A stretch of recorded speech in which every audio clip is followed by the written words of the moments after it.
참 아름다운 음악이죠? 예. 이 음성이나 아니면 악기나 누구에게 맡겨지느냐에 따라서 그 소리가 달라지죠. 하나님께서 우리에게 성령의 은사를 주시고 또 우리에게 달란트를 주시는데 그 사람이 우리가 어떻게 그것을 사용하는가에 따라서 소리가 달라지죠. 제가 오늘 이제 말씀을 시작하기 전에 이 말씀을 좀 드려야 할 그런 부담을 느낍니다. 예수님께서 이 땅에 계실 때 하나님의 아들이 오셔서 메시아로 사역을 하시는데 예수님은 우리의 모본이시지 않습니까? 모든 일과 사역의 모본이십니다. 예수님은 참 목자시죠. 목자장이시죠. 우린 예수님의 종들입니다. 근데 어떤 사람들은 또 종이라 그러면 좀 그러니까 종님 또 그렇게 얘기를 하죠. 종님. 종님 하면 뭐 좀 달라지는 게 있는 것 같지만 사실 뭐 별 차이가 없습니다. 그런데 예수님께서는 이 땅에 계실 때 우리 인간적으로 현재 이 교회 운영, 교회 성공 이런 개념 속에서 본다면 예수님은 완전히 실패하신 분입니다. 그렇죠? 예수님께서 십자가 돌아가실 때 예수님께서 하시기 위해서 계획하신 그 사역을 위해서 갈바리에서 달려 계실 때 예수님 앞에는 어머님 말고 딱 한 명 있었습니다. 요한. 예수님은 인간적으로는 완전히 실패하신 분입니다. 예수님은 목회로 따지면 실패한 목사입니다. 그러나 하늘에서 볼 때 가장 성공한 목사였습니다. 가장 성공한 목자였습니다. 그런데 오늘날 예수님을 따르는 목자장을 따르는 목자들이 엉뚱한 개념을 가지고 사역들을 하고 있는 것을 제가 봅니다. 전 참 가슴이 아픕니다. 교인들이 많이 늘면 성공한 줄 압니다. 교회당을 크게 지으면 성공한 줄 압니다. 또 많은 사람들에게 인정을 받으면 성공한 줄 알고 책을 여러 권 써서 내놔야 성공하는 줄 압니다. 이런 사고방식이 언제부터 어떻게 시작되었는지 저는 알 길이 없습니다. 참 이상하게 꼬이기 시작했습니다. 학위를 받으면 성령을 더 받은 줄로 압니다. 어느 목사, 어느 교회, 목회학 박사, Doctor of Divinity 이렇게 명함을 내걸고 주보에 딱 쓰면 이 교회는 이 교회 목사님은 능력 있는 목사님이겠다. 그렇게 인정받는 세대가 되었습니다. 예수님은 랍비의 학교에 안 가셨습니다. 침례 요한은 랍비들의 학교에 가지 않았습니다. 침례 요한의 아버지는 스가랴 제사장이었습니다.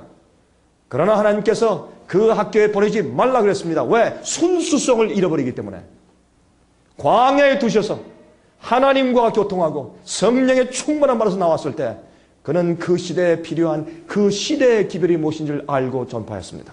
그래서 그는 이제 오시는 예수님 메시아를 위해서 길을 예비하는 전주자가 되었습니다. 지금은 예수님께서 두 번째 재강림하실 때가 아주 가까운 때에 살고 있습니다. 지금은 예수님의 오시는 그 길을 위해서 예비하는 주의 목자들이 필요합니다. 여러분들은 세상에서 어떤 목사가 되기 원하십니까? 어떤 목자가 되기 원하십니까? 모르겠습니다. 여러분들의 마음 가운데 있는 소원과 여러분의 의도와 계획이 무엇인지 모르겠습니다. 그러나 하나님의 마음에 합한 자들, 정말 영혼들을 올바른 목장으로 인도하는 목자들, 우리가 그런 자들로 주 앞에 드러나면 얼마나 감사하겠습니까? 예수님께서는 한 영혼을 찾기 위해서 저기 예루살렘을 직접 가지 아니하시고 사마리아 땅을 돌아서 야곱의 우물가에 가서 그 고민하며 태양빛이 아주 뜨거운데 남들 오지 않는데 자기 얼굴을 감추기 위해서 혼자 조용히 뜨거운 햇볕 밑에 물을 길러온 야곱의 우물가에 있는 한 여인 위에서 멀리 가셨습니다. 이것이 예수님의 목자의 상이었습니다. 여러분, 예수님은 조용히 이제 계실 때에 니고데모가 찾아왔죠. 그렇죠? 낮에 가면 자기의 체면 깎이니까 조용히 밤에 찾아왔습니다. 여러분, 그렇게 능력이 있는 거물급이 찾아오면 예수님께서 당신의 사역을 좀 크게 만드시고 인기를 얻으시려면 그런 사람을 잘 접대해야죠. 그렇지 않습니까? 현대 우리의 사고방식으로는, 그러나 그 니고데모의 그 엄청난 거물이 들어올 때 예수께서 가만히 보시고 첫 마디의 인사도 없습니다. 어떻게 말씀했습니까? 내가 진실로 진실로 당신에게 이르노니 당신이 거듭나지 아니하면 천국에 들어갈 수 없어. 아주 기분 상했습니다. 니고데모가. 기분 나쁘고 뭐 이런 사람이 다 있나? 나보다 훨씬 나이가 어린 사람이. 에? 무슨 뭐 이런, 뭐 이제 나이 뭐 약관 30세 된 청년이 나한테 무슨 이런 얘기를 하는 건가? 그러니까 얘기했습니다. 이제 와서 말이죠. 칭찬했죠. 예수여, 당신은 하늘에서 내려온 그런 주의 종 같습니다. 그렇게 칭찬을 했는데도 인사할 때, 참 어떻게 이런 데 오셨습니까? 이렇게 하시지도 않고, 내가 보니 당신은 거듭나지 않으면 천국에 들어갈 수 없습니다. 기분 나쁜 이 니고데모가 말이죠. 뭐라 했습니까? 아니, 당신 무슨 말씀하시오? 내가 내 어머니 뱃속에 들어갔다 다시 나오란 말이요? 내가 당신에게 다시 말하는데 물과 성령으로 거듭나지 않으면 결단코 아무도 천국에 들어갈 수가 없습니다. 이것이 예수님이셨습니다. 그렇다고 예수님께서 아주 뭐 무례하게 건방지게 톡톡 말 내주셨습니까? 아닙니다. 예수님은 온유하고 겸손한 분이셨습니다. 하나님 아버지를 보여주는 그런 분이셨습니다. 제가 이 말씀을 왜 드리는가? 여기 계신 목사님들께서 참 시련 가운데 어렵게 목회하시는 분들이 계실 줄 제가 알기 때문에 이 말씀을 드립니다. 행여에 여러분들이 큰 교회 잘 나가는 목사님들 보고 마음 가운데 부러워서, 아니면 그것 때문에 이제 말씀을 전하려고 딱 써보니까 저녁 때는 한 5명 앉아있고 주일날 아침에 서면 한 10명, 15명 앉아있을 때 맥이 쭉 빠지고 시리에 빠지죠. 아무리 전도해서 오질 않아요. 요즘엔 말이죠. 이 교인들이 야가 빠져가지고 자기가 숨을 수 있는 교회가요. 큰 교회 가서 말이죠. 막 교양 악단도 있고 말이죠. 찬양대도 크고 말이죠. 예, 뭐 따라싹하고. 그러면 가서 좋아요. 자기가 하나님께 예배드리는 것 같고 또 자기가 폭로되잖아요. 교회 안에 숨을 수 있어요. 편해요. 누구 깊이 살릴 필요가 없어요. 큰 의무도 할 필요 없어요. 누가 얼마나 했는지 잘 알지도 못해요. 그렇죠? 오늘날 그래서 큰 교회, 대형 교회를 찾는 그런 아주 약은 신자들이 많이 생긴 이럴 때 개척교회 가는 것은 참 어렵습니다. 그렇죠?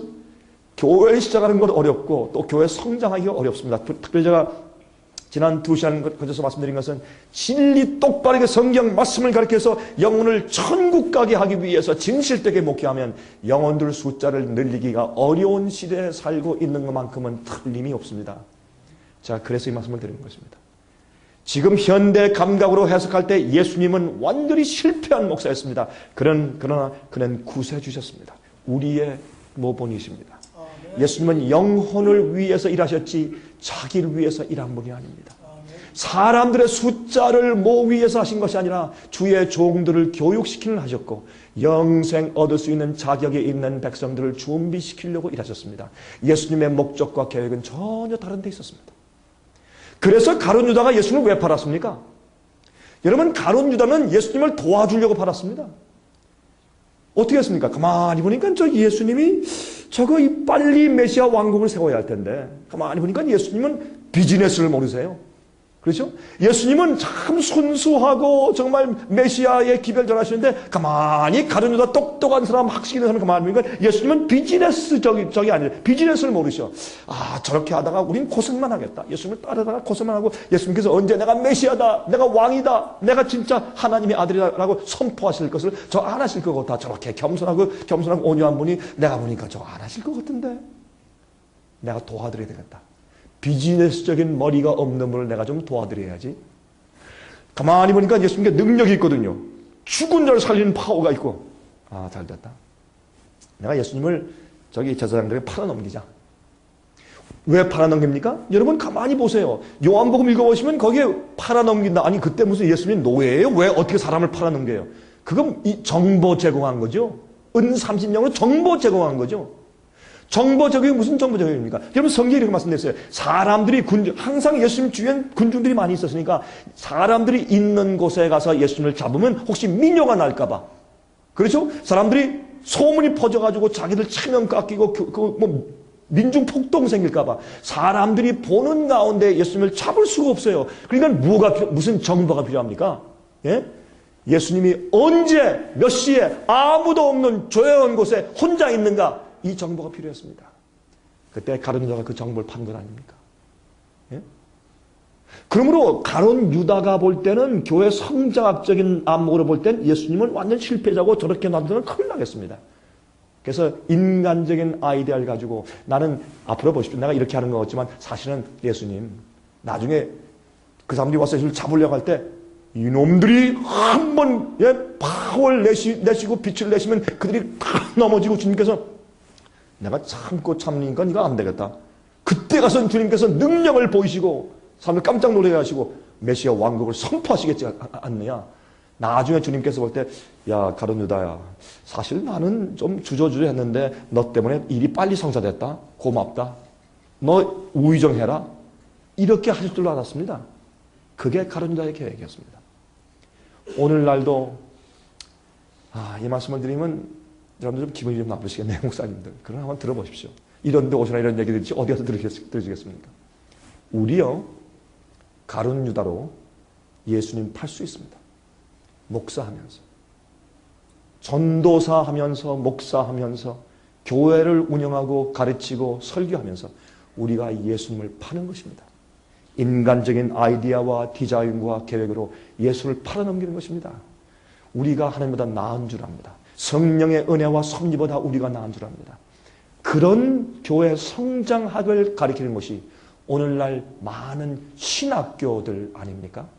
그것이 목사들을 모아놓고 가르치는 교회 성장학 세미나가 아닙니까? 제 말이 틀렸으면 아니라고 하십시오. 저는 그런 것 때문에 마음이 아픈 사람입니다. 여러분 제 말이 혹시 맞다고 생각되시면 여러분 집에 돌아가서 한번 주님께 무릎을 꿇고 기도하면서 명상해 보시기 바랍니다.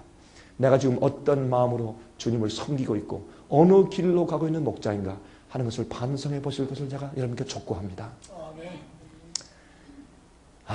제가 또 한 가지 말씀을 드리겠습니다. 여러분 힘드시죠? 또 특별히 말씀대로 정말 하시려면 힘드시죠? 제가 한 가지 팁을 좀 드릴게요. 전도는 무조건 사람들을 도와주기 위해서 모으는 게 전도가 아닙니다. 예수님은 그렇게 안 하셨습니다. 예수님은 가라! 오히려 이렇게 하셨습니다. 예수님은 많은 숫자가 모이는 것보다 알곡을 모으시는 일을 하셨습니다. 알곡이 모여졌을 때 성령을 주시니까 갑자기 폭발적인 전도 활동으로 온 세상에 복음이 다 전파됐습니다. 갈라디아 1장 23절. 이건 무슨 말씀이십니까? 사도 바울이. 이 복음이 온 천하에 있는 모든 피조물에게 이미 전파된 바요. 과거형을 썼어요. 이미 그때 복음이, 여러분 갈라디아서를, 골로새서 1장 23절. 골로새서 그 서신을 쓰실 때는 약 한 AD 60년 정도죠. 그러면 예수께서 부활하시고 승천하신 지 약 30년 이후에 있던 일입니다. 오순절 성령 받은 다음에 거의 한 30년 안에 온 세계에 복음이 전파됐어요. 엄청난 일입니다. 몇 명으로? 120명 정도가 성령 받은 다음에. 우리가요, 한국의 어떤 도시에 제가 볼 때 10명, 한 20명, 30명 성령의 불이 떨어지면 그 도시가 삽시간에 끝나버립니다. 복음사업은. 저는 그렇게 믿습니다. 복음사업은 모든 사람들이 전부 다 복음을 받고 회개한단 말입니까? 아닙니다. 적어도 그 강력한 주의 능력이 한 번 휘슬러 지나가서 정말 주님 앞에 구원 얻을 자와 마음에 단단해져서 거절한 자의 차이가 그만 싹 끝나버리는 겁니다. 운명이 끝나버리는 것입니다. 그게 은혜 시간이 끝나는 것입니다. 그런데 우리가 준비가 안 되고 교회들이 준비가 안 됐기 때문에 주님께서 참으시는 겁니다. 기다리시는 것입니다. 오래 기다리는 것입니다. 이것이 예수께서 빨리 재강림하시자는 이유 가운데 하나입니다. 추수가 돼야 빨리 끝내시죠. 준비가 안 됐는데 누구의 성령의 능력을 퍼부어서 어떻게 빨리 끝내십니까? 많은 사람들의 운명이 결정돼요. 구원이냐 아니냐, 거절이냐, 주의 말씀을 받고서 굴복이냐, 이것이 빨리빨리 지나가서 끝내버려야 예수께서 오시지 않습니까? 그러나 그렇게 할 준비가 교회가 안 돼 있단 말입니다. 여러분 조금 이따 제가 설명을 드리겠지만 추수 전에 여러분 이 이스라엘과 유대인들에게 주님께서 뭘 주셨느냐? 하나님께서 한 나라를 택하신 이유, 이스라엘을 택하신 이유는 주님의 목적 가운데 중요한 것은 이것입니다. 성경과 하나님의 진리를 그들의 풍습과 문화에 가지고 있는 한 나라와 사회가 필요하셨어요. 그래서 그들에게 뭘 줬습니까? 절기를 주었어요. 절기는 메시아가 오고 역사하시는 메시아의 사역에 대한 예언이었습니다. 그렇죠? 모든 절기들은 주님께서 이루실 일들을 미리 실물 교훈을 하는 거 아닙니까? 성소제도. 오늘 아침 좀 말씀드렸죠? 성소는 모든 그 하나하나 이루어지는 일들이 예수님께서 우리를 구원하시고 우리 속에서 죄를 녹여내시고 대속하시기 위한 주님의 사역에 대한 실물 교훈입니다. 그들이 하나하나 실행하면서 배우는 것이고 메시아가 오셔서 일을 하시는 것이구나. 나를 이렇게 해서 나를 죄에서 구원하시는구나 하는 계단을 배우는 것입니다. 그래서 이런 진리와 하나님을 아는 그것을 문화적으로 그들의 습관적으로 가지고 있는 한 민족이 필요했습니다. 그 민족의 삶 때문에 그들의 비즈니스와 그들의 교통과 그들의 사교 때문에 모든 나라들이 그것을 보고 하나님을 발견하고 이해할 수 있도록 하기 위한 한 나라가 필요했어요. 그래서 아브라함을 통해서 어떻게 해요? 12지파 한 나라를 세우신 것입니다. 그러나 그들이 어떻게 해요? 의식주의에 빠지고 형식주의에 빠지고 타락하고 이렇게 주님께서 그 백성들을 더 이상 사용할 수 없게 되었지 않습니까? 그 이스라엘에게 주신 약속과 조건이 하나님의 영적인 이스라엘 백성이 교회로 넘어왔는데 교회도 똑같은 길을 걷고 있지 않습니까? 여러분, 마지막으로 진정한 하나님의 영적인 이스라엘 백성들을 만들어주는 길이 있습니다. 한 가지는 우리가 예수님을 따라가야 합니다. 너희가 나를 따라오거든 너희 자신을 부인하고 두 번째 자기 십자가를 지고 와서 나를 쫓으라. 우리는 매일매일 세미한 성령의 음성을 듣는 사람들이 되어야 합니다. 목사가 되기 전에 믿는 자가 되어야 합니다. 성령의 음성을 듣고 분별하는 사람이 되어야 합니다. 아침에 일어나서 매일 아침 첫 번에 우리가 우리 자신과 마음을 주 앞에 바치고 굴복해야 합니다. 오늘은 제가 주님을 위해서 하나님만 위해 살겠습니다. 그러한 결심이 생겨야 합니다. 그리고 주님께서 그날 그 섭리로 나를 어디로 인도하셔서 누굴 만나게 하시는지 주님의 뜻을 식별히 아는 사람들이 되어야 합니다. 그 다음부터 성령께서 우리를 크게 사용할 수가 있습니다. 여러분, 이것은 중요한 얘기입니다. 여러분 목사님들 가운데서 혹시 여러분이 아무리 목회를 해도 안 되고 어떤 사람은 1년 동안 가르쳤는데 또 돌아가고 아무리 해도 열매가 없을 때 여러분 참 힘드시죠?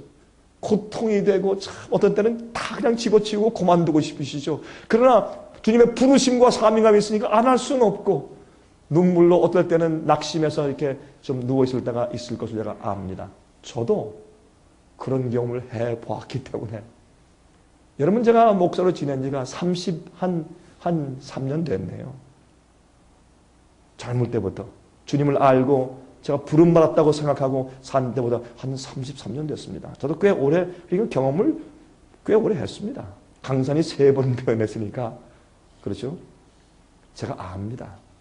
여러분의 고통과 여러분의 애환을 제가 아는 것입니다. 어떤 목사님들은 성공적으로 아주 보람있게 일하시지만 어떤 분들은 정말 여러분들 정말 아주 어떤 때는 울고 싶고 답답할 때가 있을 겁니다. 한 가지 말씀드릴게요.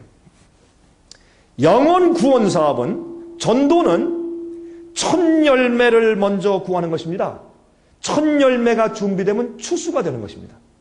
참 재미있는 것은 제가 이스라엘 백성들의 절기 문제를 연구하면서 이거 참 신기하다. 한 가지 발견한 것은요. 첫 열매, 다시 말해서 먼저 익은 극상품 첫 열매를 낫으로 막 추수하는 것이 아니라 추수 트랙터로 가서 미는 것이 아니라 대제사장이 먼저 내려가서 밭에 내려가서 추수꾼들이 와서 농부들이 지금 준비됐습니다 대제사장님. 아 그래? 하고 내려가서 손으로 이렇게 글리닝 손으로 이렇게 다 잡아가지고 먼저 제일 잘 익은 극상품 첫 열매를 이렇게 다 긁어가지고 한 단을 묶어요. 그것이 뭡니까? 요제절은 보리 첫 단, 오순절에는 밀을 갈아가지고 떡 2덩이, 장막절에는 올리브, 포도, 무화과, 감, 그런 열매들에 대한 첫 열매, 그것을 성수 앞에 가서 대제사장이 요제절을 흔든단 말이죠. 웨이브 오프를 흔든단 말이에요. 어떻게? 위아래로 흔들었습니다. 이렇게 보리 첫 단을 딱 극상품을 먼저 딱 첫 열매를 얻어가지고 그걸 묶어서 가서 하나님께 먼저 바치는 것입니다. 위아래로 이렇게 흔들면 무슨 뜻입니까? 메시아가 하늘에서 내려오셨습니다.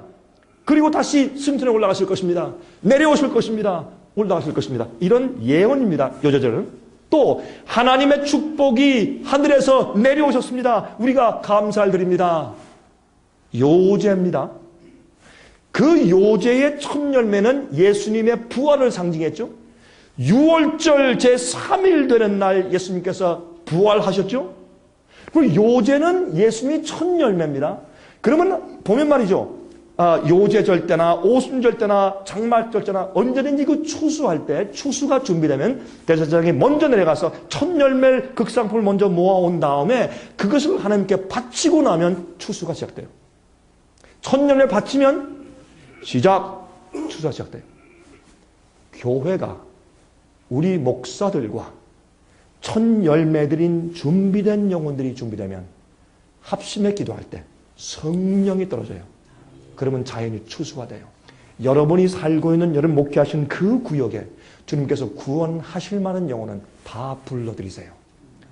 그런데 내가 준비 안 돼 있고 내 안에 교인들이 준비 안 돼 있는데 어떻게 영혼들을 주세요? 추수가 시작이 안 되지. 여러분 제 말이 이해되세요? 이래서 영혼 구원 사업과 전도가 안 되는 건 다른 이유가 없어요, 여러분. 이게 성경의 전도 사업 가르침이요. 근데 우리는 어주기 떠주고 다 그저 도와주고 직장 얻어주고 대접하고 뭐하고 가서 막 오라고 강권하고 전화하고 해서 무조건 다 모아놓으면 교회 성장이지 않은 것이 이게 문제란 말이에요. 아니에요. 알곡을 모으십시오. 준비되고 거듭난 영혼들을 모으세요. 합심해서 기도하세요. 주님께서 엄청난 영혼을 주실 것이에요. 그렇게 한 다음에 주님께서 50명 주시다. 그러면 그 지역에서 50명이 다 해요. 예? 그렇게 한 다음에 100명 주신다. 그러면 여러분이 맡은 구역에서 100명이 다 해요. 이렇게 하는 것이 주님을 위한 목자요. 주님의 방법대로 해야 돼요. 그러면 어떻게 모으느냐? 보세요. 여러분들이 부흥을 잡으러 가시면 예수님께서 말씀한 성경은요. 이 하나님께서 하시는 구속사업을 뭐에 비유했습니까? 농사에 비유했어요. 씨를 뿌리고 거두고 그렇죠? 씨 뿌리는 비유, 알곡과 가라지의 비유, 추수의 비유 다 그렇잖아요 성경이. 그리고 또 뭘로? 내가 너를 사람을 낚는 어부가 되게 하리라. 낚시질이래 낚시질. 그물로 사람들을 쫙 던져서 고기를 많이 사람들 낚아왔을 때 그런 대중집회가 있어요. 이렇게 한 다음에 어떻게 해요? 좋은 고기와 나쁜 고기를 고르죠. 천국은 마치 그렇게 말씀했죠. 이게 다 말씀하시는 그 간단한 얘기지만 그 속에 기가 막힌 원리가 있는 것입니다. 원칙이. 그러니까 여러분들이 붕어를 잡으려면 붕어가 좋아하는 뭐예요? 지렁이 쓰면 돼요. 간단해. 지렁이 여기 땅에 봐 지렁이 갖다 미끼 주면 붕어가 올라와요. 여러분 지렁이 가지고 연어 낚아보세요. 절대 안 먹습니다. 연어를 낚으려면 연어가 좋아하는 극상품의 미끼를 줘야 돼요. 제가 무슨 말씀을 드리느냐?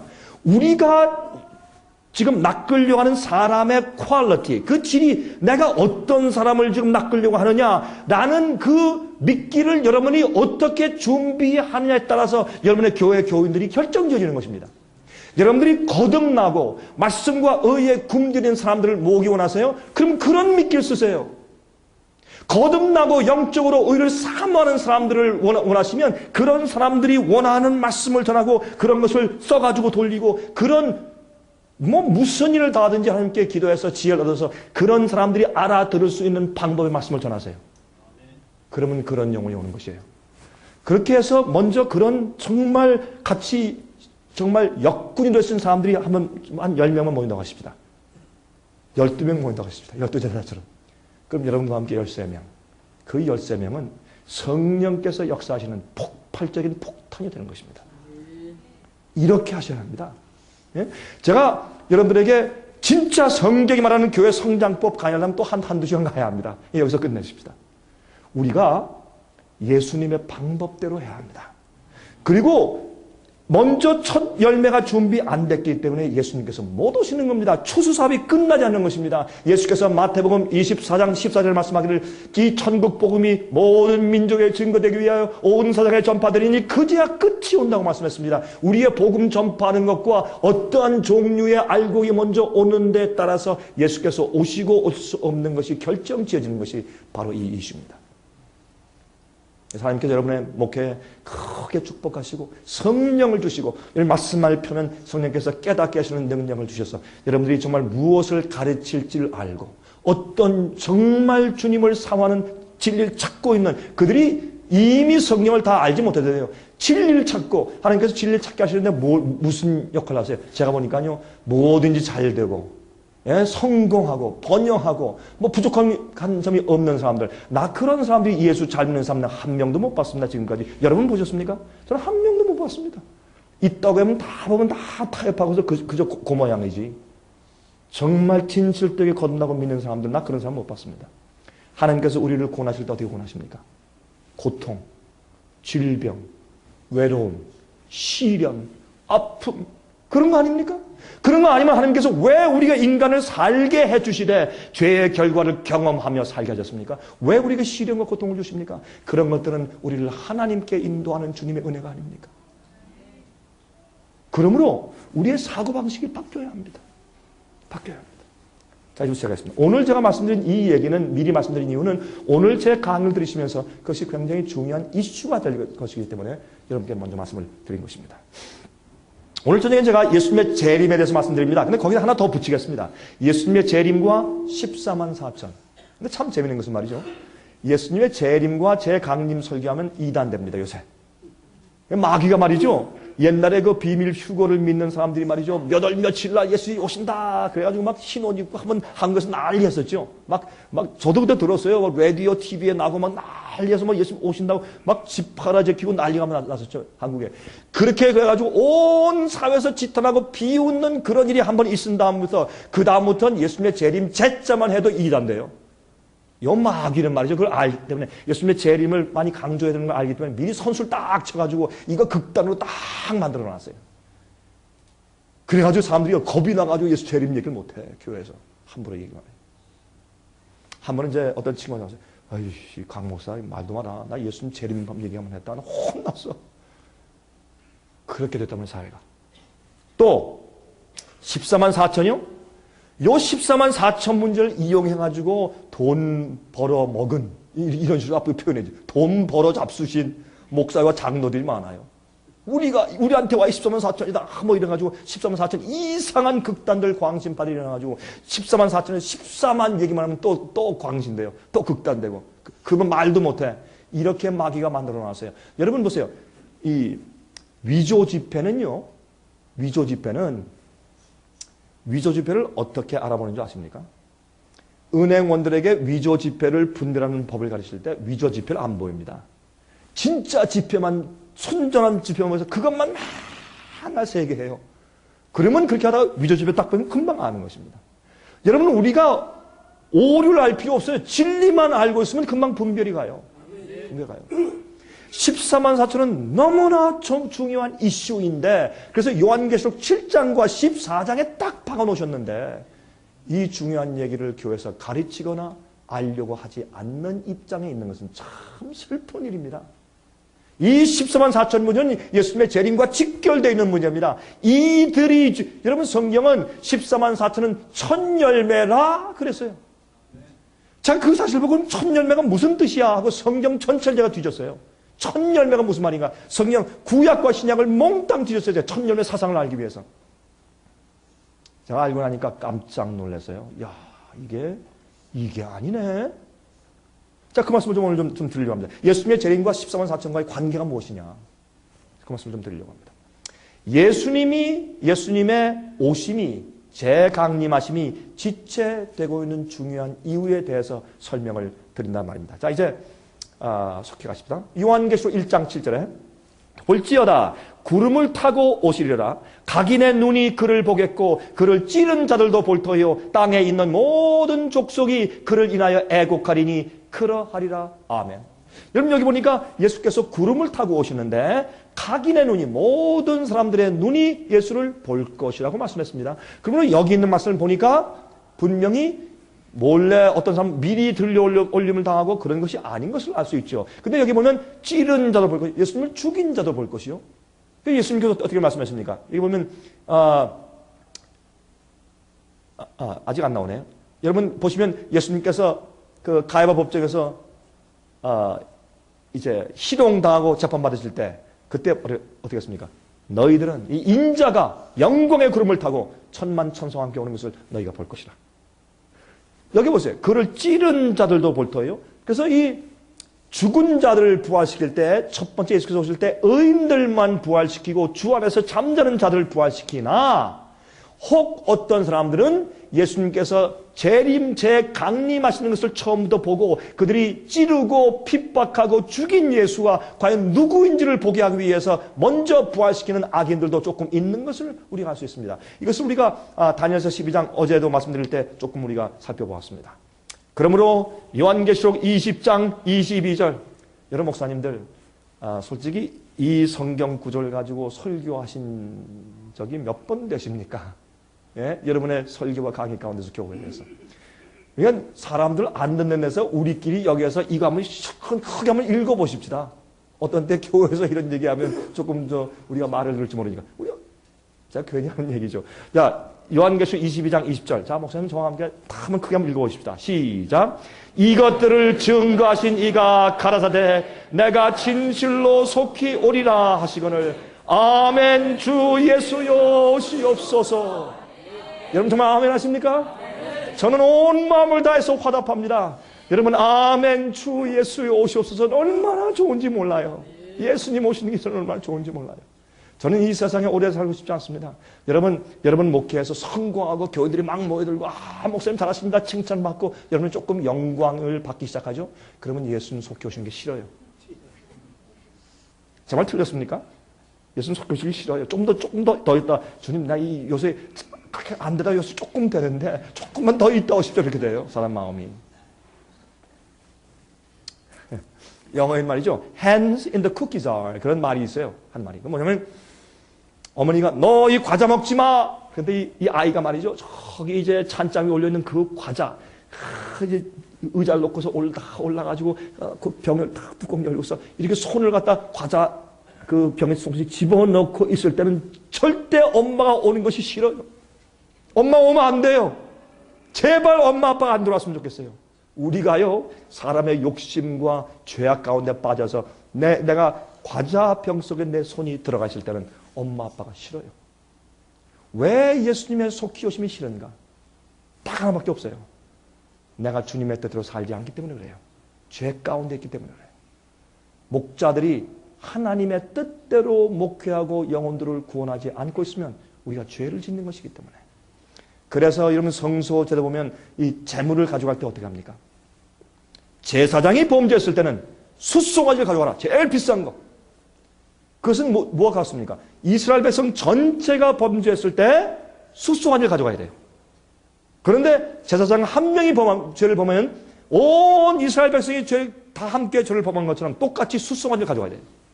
이것은 똑같은 죄를 져도 누가 죄를 짓느냐에 따라서 죄의 책임의 중약을 설명하고 있는 것입니다. 자, 마태복음 24장 27절 번개가 동편에서 나서 서편까지 번쩍임같이 인자의 임함도 그러하리라. 예수님께서 모든 사람이 다 볼 수 있도록 한 번에 단번에 오시는 것을 알 수 있습니다. 두 번에 걸쳐 오시는 것이 아닙니다. 데살로니가전서 4장 16절 17절 보십시오. 주께서 호령과 천사장의 소리와 천사장의 소리와 주님의 호령하시고 막 우레 같은 소리가 온 천지를 뒤흔드는데 어디 비밀리에 오시는 것이 없어요. 하나님의 나팔로 친히 하늘로 쫓아 강림하시리니 그리스도 안에서 죽은 자들이 먼저 일어나고 그 후에 우리 살아남은 자도 저희와 함께 구름 속으로 끌어올려 공중에서 주를 영접하게 하시리니 그리하여 우리가 항상 주와 함께 있으리라. 예수께서 오실 때 여기 보면 죽음을 맛보지 않고 하늘에 승천한 자들이 있습니다. 어떤 자들? 우리 살아남은 자도 죽었다가 부활하는 자들과 함께 구름 속으로 끌어올려 그러므로 죽지 않고 죽음을 맛보지 않고 살아서 살아있는 때 호련히 갑자기 변화되어서 고린도전서 15장에 있죠. In a twinkling of an eye 호련히 갑자기 변화안 받고 이렇게 있는데 갑자기 어떻게 해요?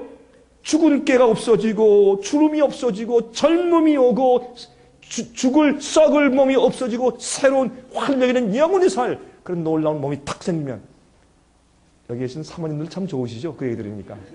그렇죠?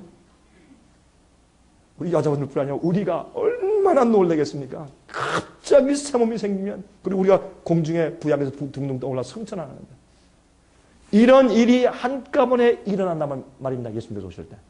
이것은 비밀리에 조용히 생기는 일이 절대 아닌 것을 알 수가 있습니다. 계시록 1장 7절 볼지어다 구름을 타고 오시리라 각인의 눈이 그를 보겠고, 마태복음 26장 64절 그를 찌른 자들도 볼 터예요.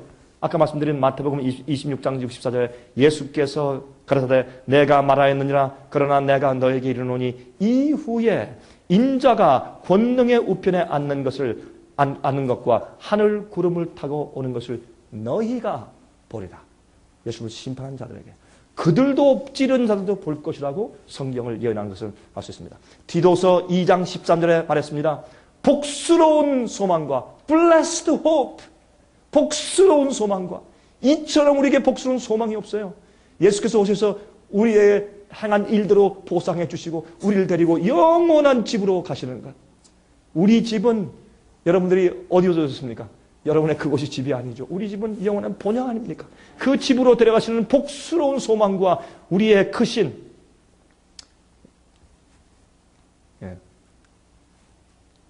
지나갔습니다. 죄송합니다. 복스러운 소망과 우리의 크신 하나님 구주 예수 그리스도의 영광이 나타나심을 기다리게 하셨으니, 예수님의 재강림하심을 기다리지 않는 자는 참된 믿는 자가 아닙니다. 예수께서 오심을 기다리는 자들, 그렇죠? 그렇게 성경은 말씀하고 있습니다. 오늘날 예수님의 재림을 잊어버린 그런 교회들에 우리가 살고 있지 않습니까? 히브리 11장 39절 40절 이 사람들이 다 믿음으로 말미암아 증거를 받았으나, 여러분 히브리 11장은 믿음장 아닙니까? 아벨, 그렇죠? 에녹, 노아, 아브라함, 모세 쭉 나면서 뭐라고 말씀합니까? 이들은 믿음으로 말미암아 증거를 받았으나 약속을 받지 못하였으니 그것이 이루어지지 않았습니다. 약속이 이루어지지 않았습니다. 약속을 받지 못하였으니 이는 하나님이 우리를 위하여 더 좋은 것을 예비하셨은즉 우리가 아니면 누구요? 현재 살아있는, 다시 말해서 예수께서 오실 때 살아있는 마지막 제너레이션, 마지막 세대, 그 세대의 알곡들, 우리가 아니면 저희로 온전함을 이루지 못하게 하려 하십니다. 여러분 이것은 뭘 말합니까? 이것은 그 당시에 올림픽 경기를 말하는 것입니다. 사도 바울 당시에 올림픽 경기가 시작됐어요. 그래서 여러분 내가 내 자신을 내가 허공을 치는 것처럼 하지 아니하고, 그렇죠? 내가 내 자신을 쳐서 복종시키면 내가 복음을 전파한다면 내가 도리어 버림받을까 두려워합니다. 이건 뭡니까? 복싱 경기거든요. 그냥 칠 때 말이 그냥 이렇게 허공을 치는 것이 아니라 그냥 정확하게 때리는 것이죠. 근데 누가 싸우는 겁니까? 적수는 내 자신입니다. 내 자신을 쳐서 복종시키면. 그렇게 말씀을 했어요. 그리고 다름질하는 마라톤도 얘기했고, 이건 뭡니까? 이거는 릴레이 게임이에요. 릴레이. 4명의 선수, 5명, 6명 선수가 뛰는 것입니다. 그럼 바톤을 탁 물려주면 그걸 받고 또 뛰고. 아무리 첫 번째, 두 번째, 세 번째 경주자가 잘 뛰었다고 할지라도 4번째 경주자가 잘 못 뛰고 넘어지면 그 경기는 끝나는 것입니다. 지는 것입니다. 이런 릴레이의 운동을 보고서 말씀하기를 우리가 아니면 저희로 온전함을 이루지 못하게 하려 합니다. 다시 말해서 마지막 시대의 증인들의 역할은 아주 중요합니다. 한 가지 말씀을 드리겠습니다. 잠언 4장에 말씀하기를 빛은, 의인들의 빛은 말이죠, 마치 의인의 길은 마치 돋는 햇볕 같아서 점점 더 밝게 떠오르는 것처럼 광명에 일어나니 그랬어요. 의인의 길은 주님의 빛과 말씀과 진리를 점점 더 밝게 이해해 나가는 길입니다. 난 예수의 십자가를 이해했다. 다하다. 그게 아니란 말입니다. 그 이후에 또 더 큰 빛으로 나아가서 충만한 원만한 광명, 영어로는 into the perfect day, 완전한 대낮으로 나가는 것입니다. 그것이 우리의 예수님 안에서의 성장입니다. 우리의 품성의 열매가 성장하지만 동시에 주의 진리와 말씀을 아는 일에도 성장해 나가야 할 것입니다. 진리는 하나님이기 때문에 우리가 진리를 똑바로 이해하면, 교리를 똑바로 이해하면 하나님을 똑바로 보는 것이기 때문에 하나님의 모습이 삐뚤어지면 안 됩니다. 자, 그래서 예수님의 재림의 지체의 이유가 무엇인가? 로마서 8장 19절부터 22절에 이런 말씀이 있어요. 피조물에 고대하는 바는, 이거는 꼭 사람뿐만 아니라 소, 말, 돼지, 노루, 토끼, 또 꽃, 나무들, 이런 모든 피조물들의 고대하는 바는 하나님의 아들들에 나타나는 것이니. 오! 하나님의 아들들이 나타나야 끝나는 걸 누가 알아요? 피조물들이 알아요. 피조물이 허무한데 굴복하는 것은 자기 뜻이 아니요 오직 굴복케 하시는 이로 말미암음이라. 그 바라는 것은 피조물도 썩어짐의 종로로 탄 데서 해방되어서. 여러분, 동물들이 얼마나 불쌍해요. 예? 여기서 그 썩어짐의 종로로 탄 데서 해방되어서 하나님의 자녀들의 영광의 자유에 이르는 것이니라. 피조물이 다 이제까지 함께 탄식하며 함께 고통하는 것을 우리가 아나니. 제가요, 전 미국에 살기 때문에 미국의 한적한 곳에 삽니다. 근데 그런 제가 시골에 정말 한적한 곳에 정말 그렇게 산 지가 20년이 지났습니다. 저는 그렇게 하는 이유가 있습니다. 제 자신이 주님 안에서 완전히 깨어지는 삶을 살기 위해서, 세상 자랑과 인기와 평판 영광 제가 그거 포기하기 위해서 저는 그렇게 살아왔습니다. 그리고 광야 신학을 위해서 어떤 신학자에서 저도 배운 사람이옵시다. 저도 미국에서 세미나를 다녔고 저도 배운 사람입니다. 저도 큰 이러한 그 신학 서적들 이렇게 두꺼운 들 그거 읽고 논문 쓰느라고 눈이 새빨개 새벽까지 저도 그랬던 사람입니다. 저는 그거 신학을 열심히 공부해서 박사 되면은 저는 아주 성령이 충만하고 훌륭한 종될 줄 알았습니다. 말짱 헛것입니다. 정말로 그 말은 말짱 헛것이에요. 그런 것이 들어오니까 제 마음 가운데 뭐가 없어진 줄 아세요? 절대 진리가 없어져요. 어떤 말씀을 말씀 이렇다 하고 이해하면요, 아니요, 왜 칼 발튼 이렇게 해석했어? 브루트만이 이렇게 해석했는데? F.F. 브루스는 이렇게 말했는데? 우리 한국의 어떤 목사님 그 책 보니까 주석적 이렇게 말했던데? 절대 진리가 없어요. 그래서 무슨 말을 하죠? 글쎄, 어떤 사람이 무슨 얘기해가지고 확 이렇게 말하면 말이죠. 너 뭐 그러지 마. 나도 그럴 때 있었는데 그렇게 하다 보면 말이지 다른 사람이 또 다른 의견도 있어. 이래서요, 신학에 심취하면 목사 마음이 진리에 대한 확신이 없고 설교 말씀 가운데 멋있는 이야기와 멋있는 얘기를 멋지게 수사학적으로 스피치적으로 멋있게 할지 모르지만 영혼을 회개시키고 꿰뚫는 참된 성령의 능력의 말씀이 없어져 버려요. 제가 알아요. 저는요, 나중에 이렇게 느꼈어요. 신학이 내 마음 가운데 믿음을 가져왔다. 이 성경 말씀이 어디까지가 주의 말씀인지 내가 모르겠더라고, 어떤 때는. 어디까지가 주의 영감이야, 어디까지가 아니고. 여러분, 그런 고민 해보셨습니까? 목사님들이시요? 저는 해봤습니다. 참 힘들어요. 참 힘들어요. 너무나 각종 바람의 교리가 불기 때문에 참 힘들어요. 제가 그래서요, 전 조용히 들어가서 혼자 광야에서 말씀을 연구하기 시작했어요. 제가 하나님께 마음을 바치고 주님 나를 거듭나게 하시고 옛날에 침례 요한을, 엘리야를, 이사야를, 예레미야를 하나님 조용히 가르치셔서 진리하게 하셨잖아요. 왜 그 일을 저한테는 안 해주십니까, 하나님? 제가 알고 보니까 제가 잘못했다. 제가 먼저 주 앞에 굴복하는 법을 배웠어요. 저는요, 참 이 목사지만은 마음 가운데 하나님의 평화가 없었어요. 왜? 제가 죄의 습관을 승리하지 못하니까. 그리고 그렇게 좋은 와이프와 아이들이 있어도 완전히 행복하지 않더라고요. 뭔가 비어있어. 뭔가 허전하고 비어있어요. 하나님이 주시는 인정이 없기 때문에 제가 주 앞에 회개하는 법을 배웠습니다. 굴복하는 법을 배웠습니다. 말씀을 있는 그대로 연구하고 알기 시작했습니다. 얼마나 말씀 자체가 꿀송이처럼 단지. 자, 그러면서 하나님께 굴복하고 회개하는 법을 배우고 말씀을 있는 그대로 이해하기 시작했습니다. 그랬더니 말씀이 얼마나 깨끗하고 단순한지. 제가 옛날에요, 신학을 공부하고 의시될 땐 말이죠, 제가 설교하는데 사람들은 강 목사님 설교 잘합니다. 그런데 이상한 것은 제 설교 듣는 사람들이 회개를 안 하더라고요. 거듭나질 않아. 설교는 잘한다 그러는데 내가 거기서 깨어졌어요. 이거 나한테 문제가 있구나. 나중에 보니까 제가 거듭나지 않았더라고요. 목사가 거듭나지 않았어요. 제가 깨어지고 말씀을 있는 그대로 전하기 시작할 때 사람들이 회개하더라고요. 회개. 여러분, 제가 지난번에 한번 말씀드렸나? 제가 한번 저는요, 외국에서 저를 부르는 일들이 종종 있어요. 독일, 영국, 네덜란드, 스웨덴, 덴마크, 남미의 나라들, 예? 물론 중국, 한국도 아니지만 외국 사람들을 위해서 어떤 때는 말레이시아, 싱가포르 이런 외국 사람들한테 가서 제가 강의하는 그런 경험들이 자주 있어요. 저는. 물론 제가 영어로 설교할 수밖에 없죠. 한국말로 뭐라 그러니까. 어떤 때는 제가 통역관을 두고 있어요. 제가 영어로 설교하면 통역관들이 통역하고. 제가요, 한 번은 제가 정말 설교를 하는데 좀 피곤하면 외국어는 한국말은 괜찮지만 외국어는 피곤하면 어떤데 혀가 잘 안 들어가고 좀 어두운할 때가 있어요. 피곤한 말이죠. 이 시차도 바뀌고 그럴 때 하나님께 기도하면 말이죠. 이상한 사건들이 벌어져요. 제가 한 번은 아프리카에서 설교하는데요.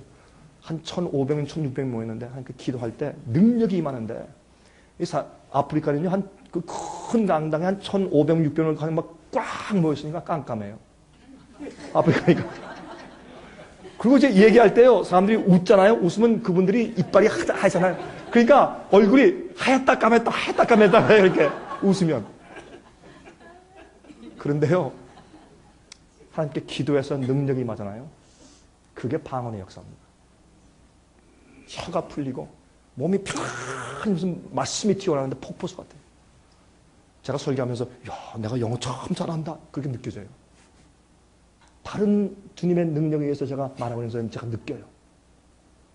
그러면요 사람들이 회개해요. 제가 한 번은 120분 동안 막 설교하는데 외워서 영어로 성경 말씀 막 튀어나와요. 진짜 외국어가 튀어나와요. 막 아싸리 따따라라라 이거 말고 진짜 참방언이 튀어나와요. 진짜 믿지 않는 자를 위한 표적의 이적이 생겨요. 제가 한 번은 그러니까요 2시간 설교하고 딱 앉으니까 사람들이 흐느껴요. 아무도 안 움직여요.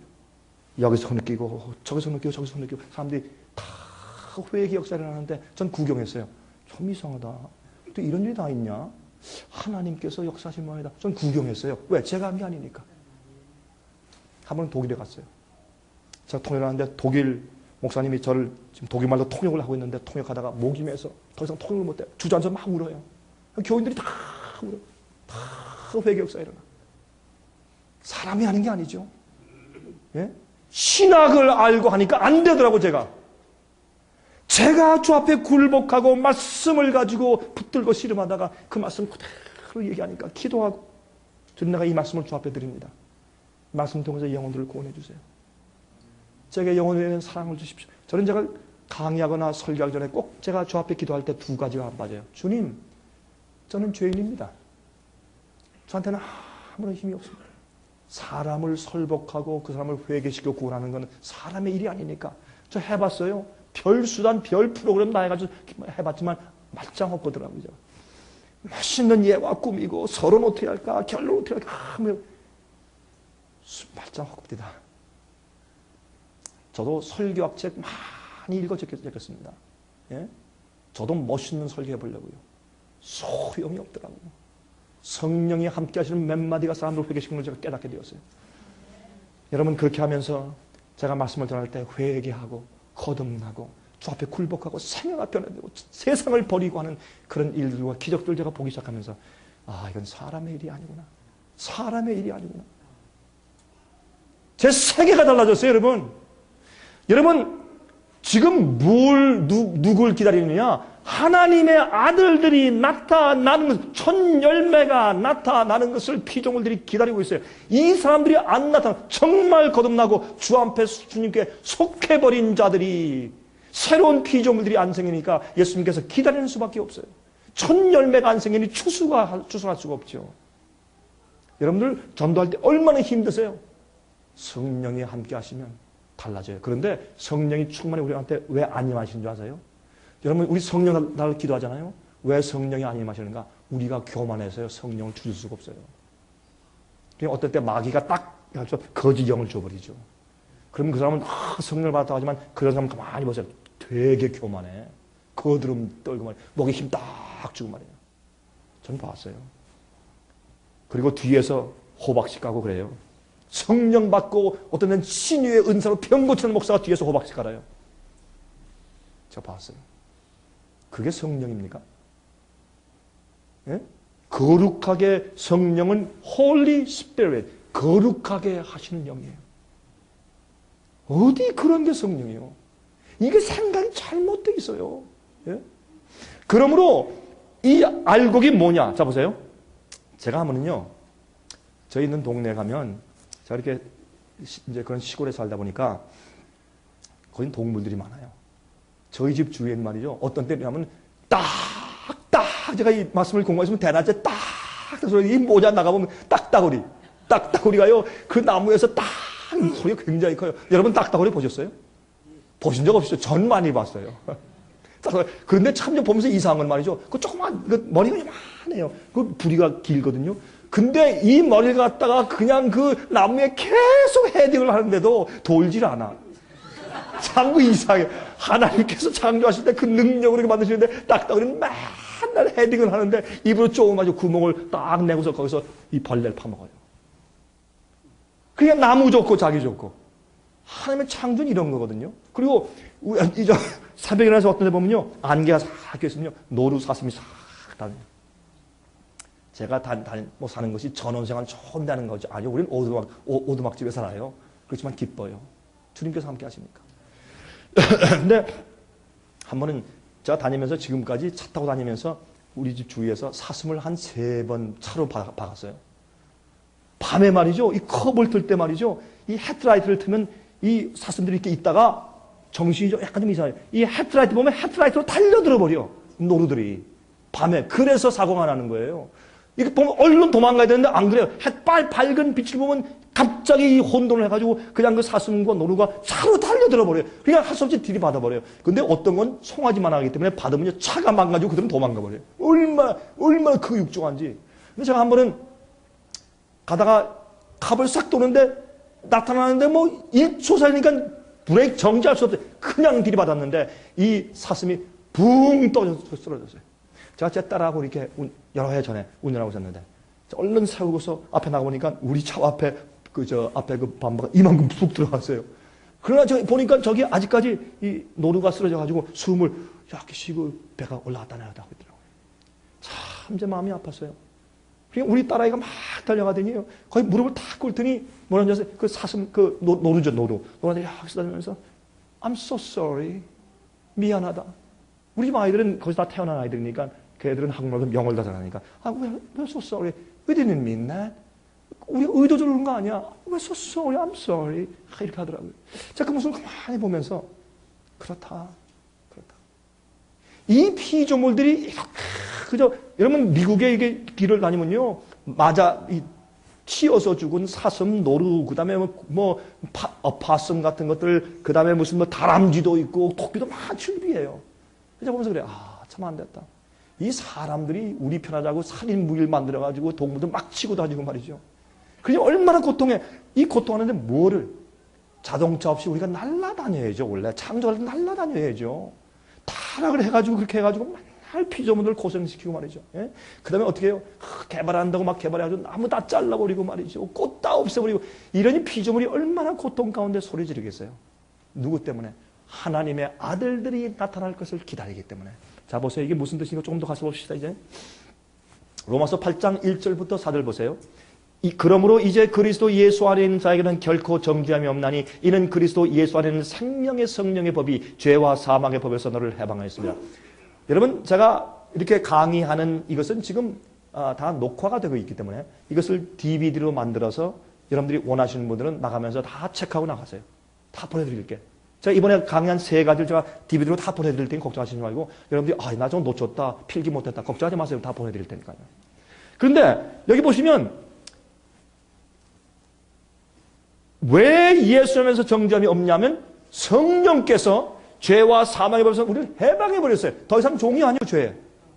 율법이 육신으로 말미암아 연약하여 할 수 없는 그것을 하나님은 하시나니 그 죄를 인하여 자기 아들을 죄 있는 육신의 모양으로 보내어 육신의 죄를 정하사 육신을 쫓지 않고 그 영을 성령을 쫓아 행하는 우리에게 율법의 요구를 주님 순종해 순종할 수밖에 없는 그런 마음을 주셨으니까 율법의 요구를 이루어지게 하려 하십니다. 그 다음에 보세요. 그 다음에 또 재밌습니다. 이제 자, 로마서 8장 10절부터 14절에 보시면 또 그리스도께서 너희 안에 계시면 몸은 죄로 인하여 죽은 것이나 영은 의를 인하여 사는 것이라. 내 몸에는 악이 함께 있고, 여러분 로마서 7장 아니에요? 그리고 내 몸에는 죄 본성의 충동이 있을지라도 내 마음과 영혼은 성령으로 살았어요. 주님의 말씀을 순종하고 의롭게 살 수 있는 파워가 내 속에 있어요. 내가 그런 죽게 된 육체 속에 있어도 내 마음은 하나님을 섬기는 삶을 살 수 있다 그 말이에요. 자, 예수를 죽은 자 가운데 살리신 이의 영이 성령이 너희 안에 거하시면 그리스도 예수를 죽은 자 가운데 살리신 이가 너희 안에 거하시는 그의 영으로 말미암아 너희 죽을 몸도 살리시리라. 그러므로 형제들아, 우리가 빚진 자로 돼 육신에게 져서 육신대로 살 것이 아니니라. 너희가 육신대로 살면 반드시 죽을 것이로되 영으로서 몸의 행실을 죽이면 살리니. 이제 잘 보세요. 무릇 하나님의 영으로 인도함을 받는 그들은 곧 하나님의 누구라? 아들이라. 그들이 아들이란 말이에요. 그러면 피조물들이 누구를 기다린다? 하나님의 아들들을 기다리고 있어요. 누구? 성령의 인도함 받는 자들. 그러면 그들이 무슨 경험하는 자? 주님의 율법의 요구를 이루는 자들, 주의 계명을 지키는 품성을 가지고 주님의 뜻대로 사는 것이 즐겁고 쉬워진 경험을 하는 사람들. 육신의 충동과 죄악의 본성이 아무리 나를 지배하려고 해도 성령의 인도함 받아서 내 속에 거하시는 예수님과 성령의 은혜가 나를 의롭게 살게 만드는 그런 경험하는 하나님의 아들들. 이런 자들이 준비되기를 기다리고 있는데 그런 사람들이 누굽니까? 첫 열매입니다. 그런 자들이 준비되면 추수가 되는 겁니다. 근데 우리는 거꾸로 해. 추수부터 먼저 하려고 그래. 추수를 다 해가지고 그 중에서 극상품을 첫 열매를 고르려고 그래요. 거꾸로 뒤집어 하는 거예요, 그게. 우리 전도 사업을. 내가 보니까 그게 아니더라고요. 제가 그래서요, 이건 내가 뒤집어 했네 하고 똑바로 해보니까 그다음부터 놀라운 파워가 있는 걸 제가 느꼈어요. 우리 생애빈 미니스트리 파워풀해요. 여러분, 우리가 별거 아닌 것 같죠? 별거 알려지지도 않고요. 저는요, 우리 미니스트리의 파워를 제가 느껴요. 우리 미니스트리가 하는 일을 제가 느껴요. 여러분, 예수님도 일하실 때 크게 떠벌리고 일하세요. 우리는 떠벌리잖아요. 떠벌리는 건 마귀 정신이니까. 그저 겸손하게. 우리 일만 쫙쫙 해나가요. 그러면요, 하나님께서 우리를 통해서 역사하시는데 많은 사람을 깨우시고 회개하고 거듭나게 하고 진리를 알게 하시고 진짜 예수님을 발견하게 하고 마지막 기별이 무엇인지 이해하게 하고 그런 역사가 세계적으로 이루어져요. 전 그것을 봐요. 전 자랑할 수가 없어요. 왜? 제가 하는 게 아니니까. 우리 직원도 자랑할 수가 없어요. 왜? 주님의 것인데 그 영광을 우리가 받으면 되나요? 주께서 하신 일인데. 우린 그저 우리 자신을 예수님께서 일하시도록 방법으로 그저 내준 것. 주님, 저 여기 있어요. 주의 정이 여기 있나이다. What do you want me to do? 무엇하기 원하십니까?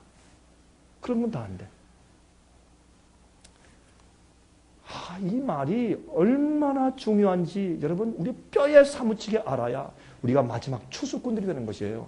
자, 성령을 주신 이유가 뭐예요? 요한복음 14장 15절부터 17절 성령으로 인도함 받는 자가 하나님의 아들이라고 했어요. 그럼 성령을 주신 이유가 뭐예요? 자, 읽어보십시다. 너희가 나를 사랑하면 나의 계명을 지키리라. 내가 아버지께 구하겠으니 그가 또 다른 보혜사 성령을 너희에게 주사. 왜 다른 보혜사입니까? 예수님이 보혜사니까. 보혜사는 영어로 comforter. 보혜사란 뜻은 그 어떤 사람 옆에 있어 동행하며 위로하고 그들을 올바른 길로 인도하는 자란 뜻이 보혜사입니다.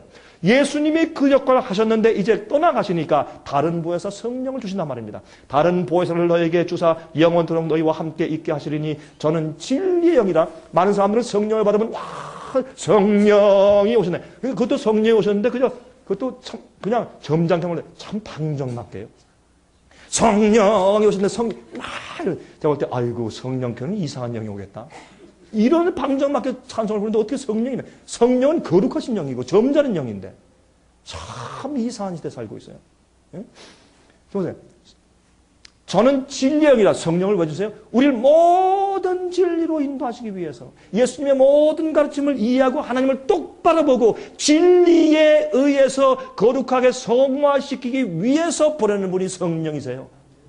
저는 진리의 영이라 세상은 능히 저를 받지 못하나니 이는 저를 보지도 못하고 알지도 못함이라. 그러나 너희는 저를 아나니 저는 너희와 함께 거하시며 또 너희 속에 계시겠습니다. 성령이 내전한 사람은 그다음부터 영혼을 구원하는 목자가 되는 것입니다. 여러분들은 성령을 받으셨습니까? 여러분들 믿을 때 성령을 받으셨습니까? 여러분이 목회할 때 여러분 속에 성령께서 역사함을 느끼십니까? 말씀을 전하고 강의할 때 성령께서 역사해서 여러분 말을 들을 때 여러분이 혹시 설교를 잘 못하거나 목소리가 안 좋거나 그렇게 할지라도 여러분의 진심 어린 간절한 호소를 통해서 영혼들이 거듭나고 주 앞에 굴복되는 경험들을 보십니까? 여러분은 성령을 받으셨습니까? 예? 성령으로 인도함 받는 자 하나님의 아들들이에요. 해보세요. 사탄은 그러면 무엇을 공격하는 것인가? 창세기 3장 4절 5절 보세요. 뱀이 여자에게 이르되 너희가 결코 죽지 아니하리라. 너희가 그것을 먹는 날에는 너희 눈이 밝아 하나님과 같이 되어 선악을 알 줄을 하나님이 아십니다. 하나님께서 말씀하시길 너 내 뜻을 내 명령을 내 계명을 어기면 너 죽는다. 마귀는 아이고 걱정하지 마라. 안 죽는다. 죄를 져도 안 죽는다. 주님께서 이미 사하셨다. 걱정하지 말아라. 마귀의 거짓말이 지금도 교회에서 많이 가르쳐지고 있지 않습니까? 성령은 우리를 거듭나게 해서 주님의 뜻대로 살 수 있는 사람으로 만들어주신 역사가 성령의 역사입니다. 자, 요한계시록 12장 17절 보세요. 용이 여자에게 분노하여 돌아가서 그 여자의 남은 자손 곧 하나님의 계명을 지키며 예수의 증거를 가진 자들로 더불어 싸우려고 바다 모래 위에 섰더라. 누구요? 마지막 여자의 남은 자손. 마지막 시대. 남은 자손. 첫 열매. 자, 이제 갑니다. 보세요. 그런데 요한계시록 14장 1절부터 5절은 요한계시록 13장에 있는 요한계시록 12장은 여자의 남은 자손 참된 마지막 시대 주의 참교회 백성들에 대한 족보를 말하는 것이고 13장은 그 주의 남은 백성 교회를 쳐부시고 다 죽이기 위해서 애쓰는 마귀의 전략인 짐승의 표의 환란을 설명하는 것이고 14장은 뭐예요? 그 환란에서 그 우상에게 경배치 않고 그 표의 이름의 숫자를 받지 않은 사람들이 하나님의 인을 가지고 예수님과 어린 양과 함께 시온산에 서 있는 자들을 설명하는데 인칭말은 짐승의 우상에 경배치 않고 짐승의 표를 받지 아니하고 오히려 하나님의 인을 받은 사람들을 설명하고 있는 것이 14장이에요. 그 12장과 13장과 14장은 요한계시록의 중심이며 한 짝이에요. 분리할 수가 없어요. 그런데 이 사람들을 누구라고 했습니까? 읽어봅시다. 또 내가 보니 보라 어린 양이 시온산에 섰고 그와 함께 14만 4천이 섰는데 그 이마에 어린 양의 이름과 그 아버지의 이름을 쓴 것이 있도다. 제가 말씀드렸지만 이름은 성품이고 성품은 영광이에요. 성경에서 이름, 성품, 영광이라는 그 세 단어는 같이 interchangeable, 같이 동의어로 사용하셔도 큰 문제가 없습니다. 한번 해보십시오. 문제가 없어요. 그래서 영광을 주려 하심이라 예수님의 성품이에요. 그렇게 번역해도 상관이 없어요. 다 그렇게 되어 있어요. 그런데 여러분 볼까요? 출애굽기 33장과 34장 보세요. 거기에 너무 목이 고든 이스라엘 백성 보고 모세에게 나는 가나안 땅에 안 간다. 이 사람들 너 혼자 가라. 나 같이 안 간다. 내가 이렇게 이 목이 참 강박한 사람들 내가 어떻게 가느냐. 너 데려가라. 모세가 어땠습니까? 하나님 제발 그러지 마십시오. 하나님이 모세의 마음을 시험하시고 떠보신 거죠. 그렇죠? 정말 모세의 마음이 어떤지. 하나님이시여. 이 백성들은 이렇게 무지몽매도 하나님의 이름으로 일컫는 자들입니다. 이들이 멸망하면 하나님의 이름에 욕이 돌아갑니다. 이들과 같이 가시려고 막 사정하면서 하나님 이들을 버리시면 내 이름을 하늘의 책에서 지워주십시오. 예수님의 마음 아닙니까? 중보자 십자가 달리신 예수의 마음 아니에요. 그랬을 때 하나님께서 그래 알았다. 아, 착하다. 너 마음이 준비됐구나. 그래 내가 함께 갈게. 그때에 주님의 말씀의 약속이 확실한 것을 알기 위해서 읽겠습니다. Show me thy glory. 하나님 당신의 영광을 내게 보여주십시오. 그러니까 하나님께서 뭐라고 했습니까? 좋다. 내가 내 이름을 내 앞에 반포할 것이라. 모세는 하나님의 영광을 보여주세요. 그런데 예수님께서 내 이름을 보여줄게. 이름을 선포하게 했어요. 그래서 영광과 이름은 같은 것이에요. 그 다음에 출애굽기 34장 보세요. 뭐라고 말씀하십니까? 하나님께서 모세를 갖다가 갈라진 바위에 틈싸게 집어넣고 등만 살짝 보여주셨죠. 만세 반석 열리니 내가 들어갑니다. 예? 창의 허리 상하여 우리가 반석 속에 들어가 숨지 않습니까? 하나님의 임재가 임하기 때문에 모세를 그런 뜻으로 반석 사이에 숨으신 다음에 손을 가리시고 등에 있는 빛만 잠깐 보여주셨어요. 인간이 하나님의 영광을 볼 수 없으니까. 우리가 불멸의 몸을 입기 전까지 주님을 얼굴과 얼굴로 대할 수 없으니까. 그러나 모세는 영광의 경험을 했습니다. 그래서 모세는 내려올 때 얼굴에서 하나님의 광채가 났죠. 빛이. 예? 그런데 그때 하나님께서 나는 여호와라 여호와라, 예? 온유하고 노하기를 더디하고 사랑과 진실이 충만하신 하나님이다. 그래서 하나님의 성품을 선포했죠. 영광을 보여주십시오. 내 이름을 선포할게. 그리고 당신의 성품을 선포하셨어요. 그래서 이름과 영광과 성품은 같은 얘기예요. 어린 양의 이름과 아버지의 이름을 이마에 써있다. 왜 이마에 표를 받는 것입니까?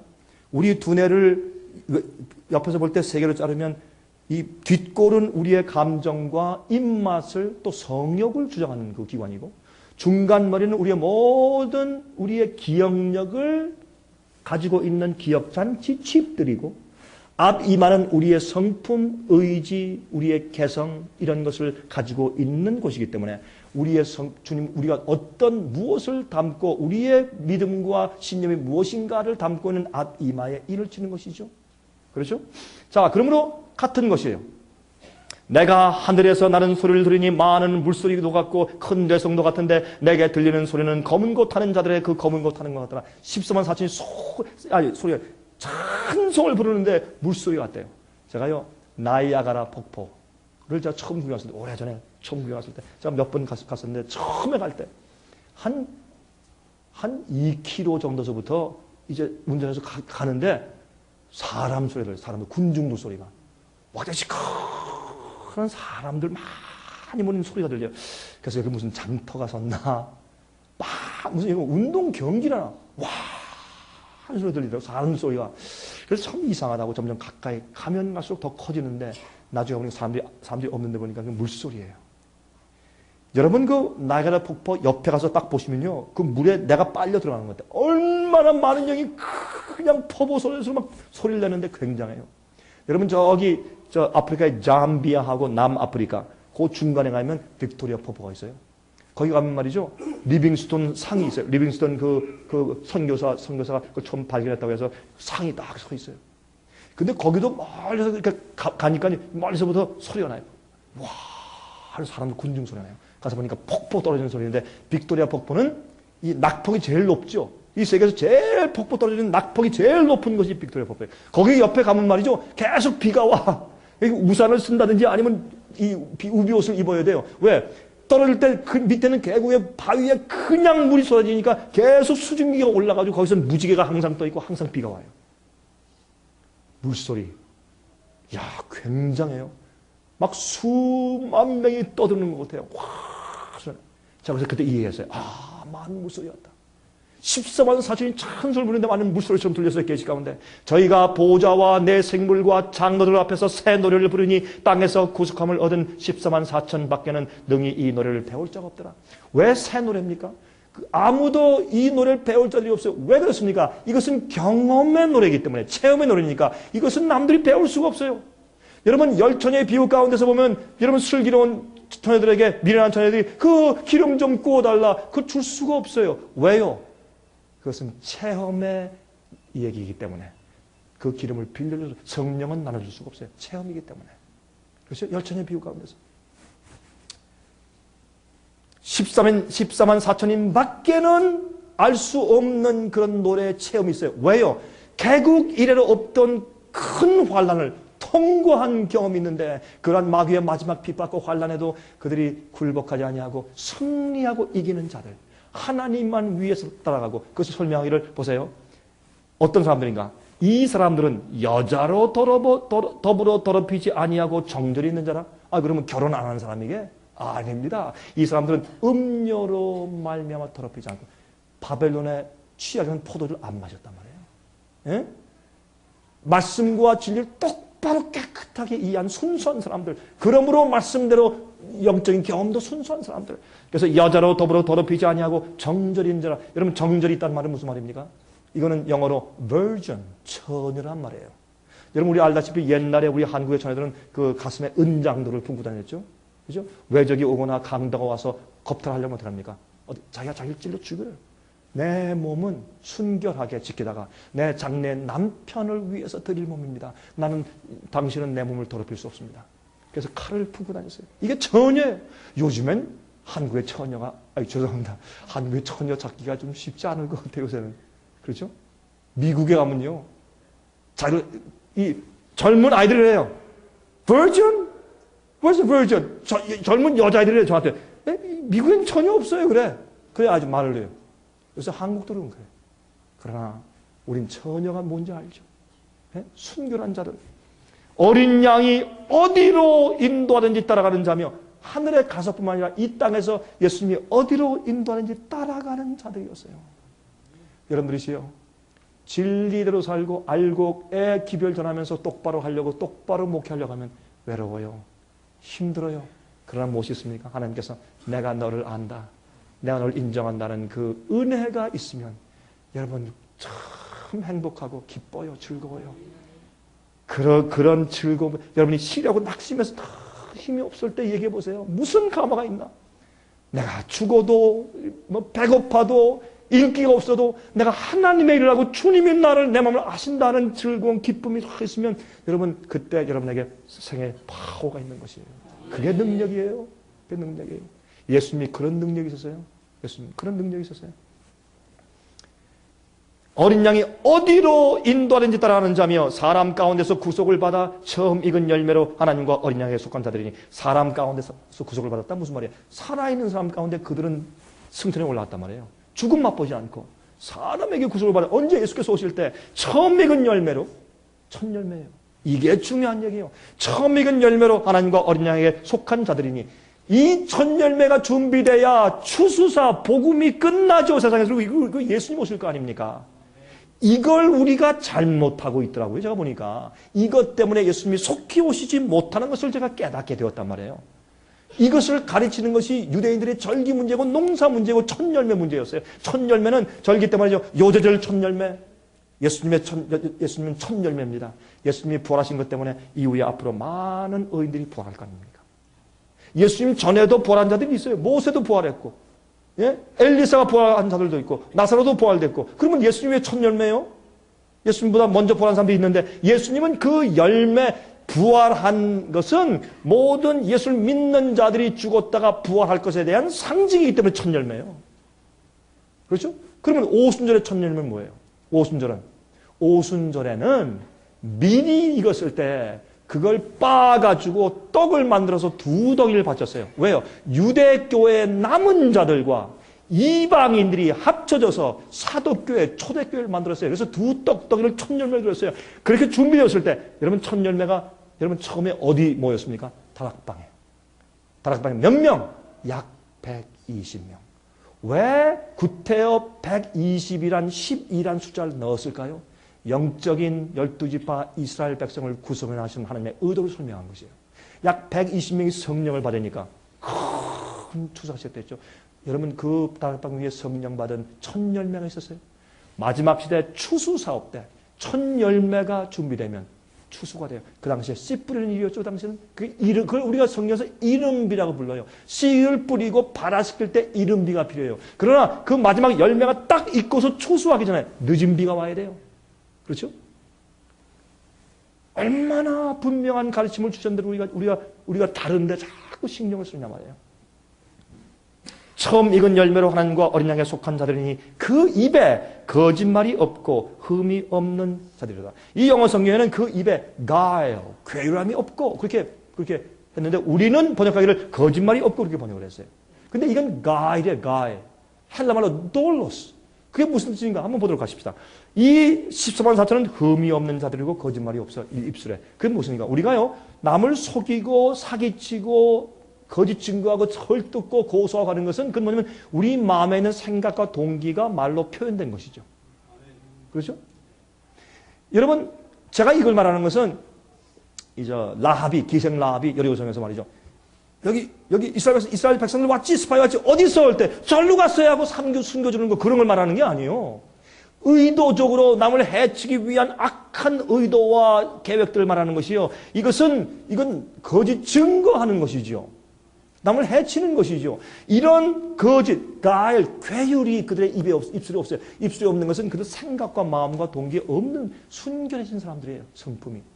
그리고 흠이 없어요. 우리가 제가 말씀드렸죠. 우리가 하나님께 모든 죄를 고백하고 회개하고 버리면 지금 내 속에 모습은 흠이 없어요.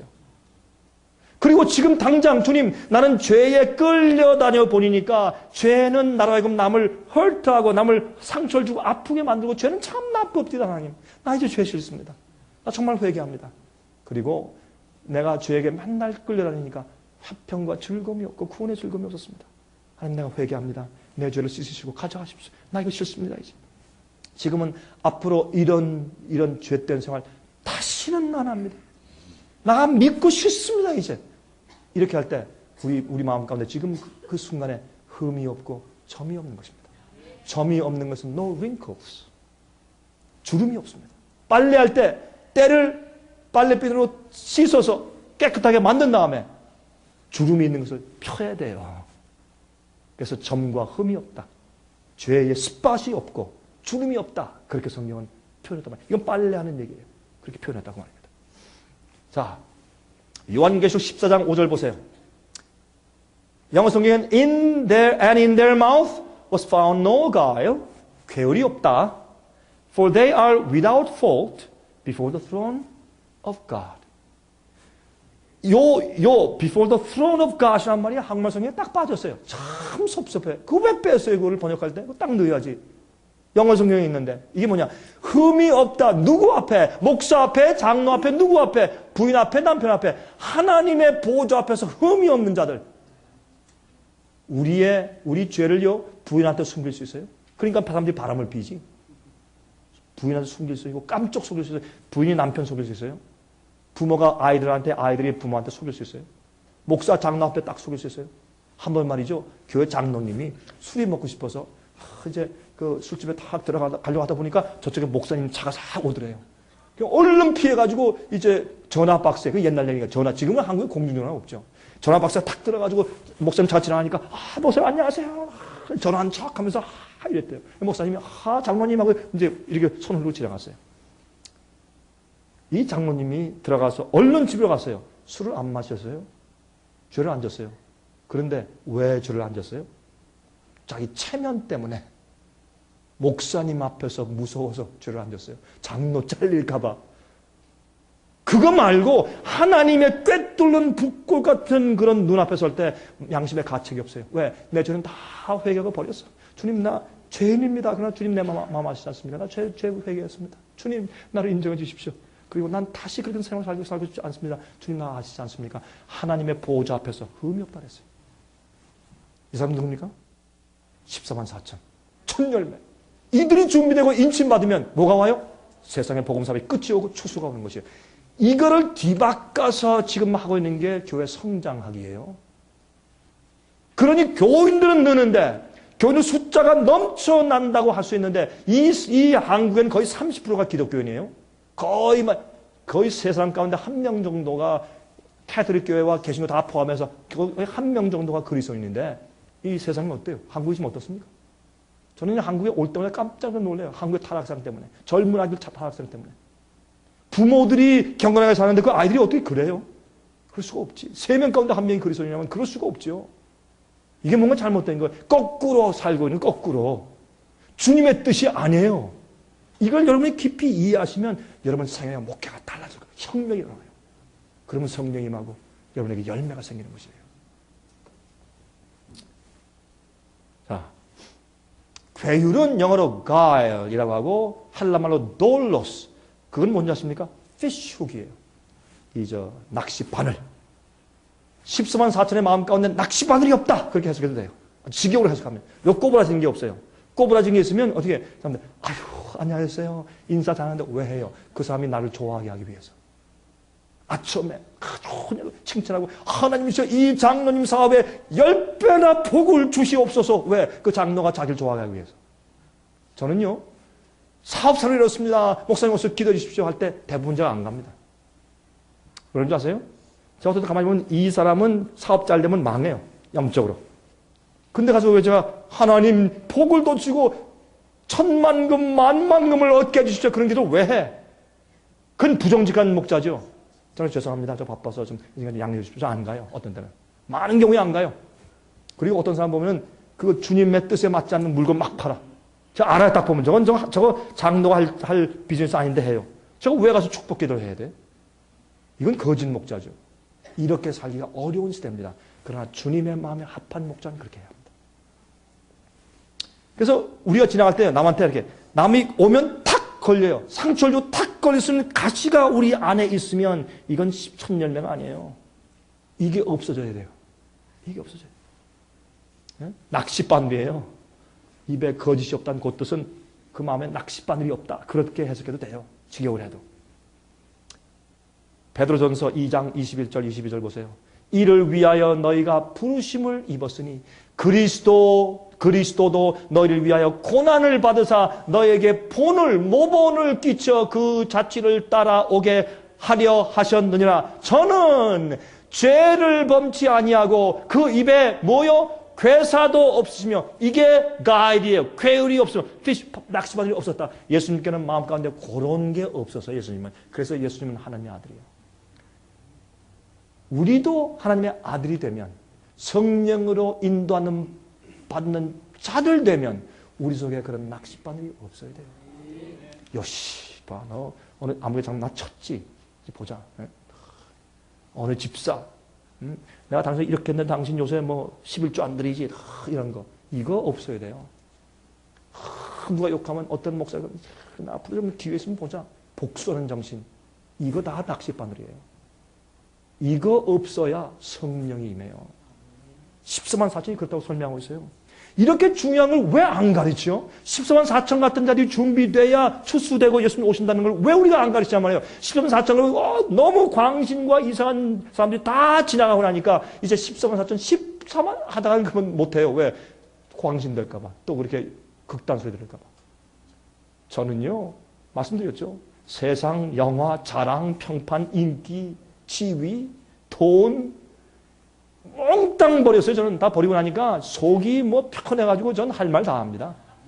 예? 예수님 재림한다고 막 떠들고 다니고 14만 4천 막 떠들고 다니고 그래도 누가 저한테 뭐라 그랬어요? 저는 그렇다고 제가 저를 감옥에 가지겠어요? 이 자유나라에서 저를 감옥 속에 넣을 거예요? 뭐 할 거예요? 죽으면 죽으려 하지. 마음이 참 편해요. 왜요? 제 속에 욕심이 없어요. 이거는 욕심이 없기 때문에. 탐심이 없어요. 두 가지 질문이 있습니다. 예수께서 인류의 타락 후 4천년 이후에 오신 이유가 무엇인지 아십니까? 4천년 정도 됐을 때 로마 시대만큼 사람의 인성이 아주 그 바닥으로 타락한 데가 없었습니다. 의인들을 불에 태우면서 그 화영대에 태우면서 불타는 그 모습에 사람들이 깔깔이 웃으면서 포도주를 마실 때가 로마 제국이었어요. 사람들을 갖다가요 사자밥이 되게 하면서 막 박수치고 웃는 것이 그 당시 그렇게 악한 세대가 로마 제국 시대였고 또요. 검투사들 서로 싸우면서 말이죠. 서로 죽이게 하는 것을 구경하면서 막 박수치고 그때가 로마 시대였어요. 그 잔재가 오늘날 스포츠 아니에요? 예? 스포츠 하면 죽여라 살려라 하죠. 여러분 그 미국에서요 기독교 대학들이 만나가지고 스포츠 하는 거 보실래요? 어떻게 하는지 아세요? 락커룸에서 말이야 다 기도해. 다 감독가 다 그 하나님이시여 우리를 도와주시옵소서. 다 승리하게 주십시오.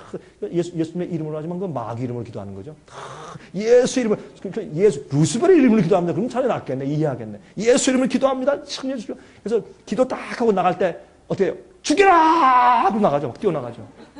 아이고 그러면 두 학교가 서로 이기게 달라고 기도하면 하나님이 참 난처하시지. 어느 팀을 이기게 해줘야 돼? 이게 그리스도인의 스포츠 경기래요. 다 기도하고 운동 경기 한다면 기분 나빠서 져서 기분 나쁜데도 기도합시다. 다 주님이요 우리 오늘 좋은 사겨 주셔서 감사합니다. 아멘. 그러고 가면 기분 나빠가지고 하고 이게 스포츠가 그리스도인 정신이요. 예? 오늘 일본한테 얘기되는 게 일본한테 졌대네요. 한국이. 그렇습니까? 전 얘기를 들었어요. 누구한테. 근데 졌으면 한국 사람들 어떻게 할까요? 분해가지고 일본에 졌어. 그게 그리스도인 정신이에요? 그리스도인 정신은 그는 흥해야 되고 나는 망해야 될 것이다. 잘된 자들한테 박수 쳐줄 수 있어요? 일을 가는데 이게 예수님의 뜻이냐면 스포츠가 생각해 보세요. 한번 우리가 돌아가서 어떤 때는 이 월드컵 할 때 어떤 교회에서 그랬다면서요. TV 큰 거, 대형 TV를 갖다가 교회에 딱 갖다 놓고 예배를 한 30분을 딱 줄인 다음에 다 모여서 말이죠. 대한민국 했다면서 교회 안에서 스포츠 월드컵 구경한다고. 이거 다 잘한다. 가서 태클 가서 다리를 딱 걸면, 야, 예수님 정신입니까, 그게? 모르고 다 그 좋은 줄 알아요. 이렇게 세상이 패폐하고 성령의 은혜가 없는 시대에서 어떻게 하나님께서 추수를 하시겠느냐고요. 네? 이렇게 생각해 보셨어요? 그러므로 예수께서 4,000년 이후에 오신 것은 그렇게 타락한 인성 속에 그때 인간으로 태어나셔서 죄 없는 생의 모분을 보여주신 것이에요. 얼마나 감사합니까? 그렇죠? 두 번째, 십자가 이후에 2000년이나 기다리신 이유가 뭡니까? 14만 4천, 1000열매를 기다리시는 거예요. 마지막 영적인 이스라엘 백성, 12지파 영적으로 상징해서 그 사람들이 원래 이스라엘 백성을 택하셔서 준비시킨 그 뜻이 그들이 실패했지만은 이제 영적인 이스라엘이 성공해서 주님 앞에 14만 4천이 예? 입에 괴열이 없고 주 앞에서 깨끗한 자, 흠없는 자들이 딱 준비돼 서는 그 순간을 1000열매가 준비되면 그 증인들을 통해서 자 이제 시작할까? 추수 끝내고 예수께서 오시는 것이에요. 그 마지막 증인들을 주님께서 기다리신 것이에요. 성경을 보면 마귀가 하나님을 고소하고 있어요. 그걸 주님께서 답변을 하셔야 돼. 그래서 예수님께서 시간이 필요하고 증인이 필요해요.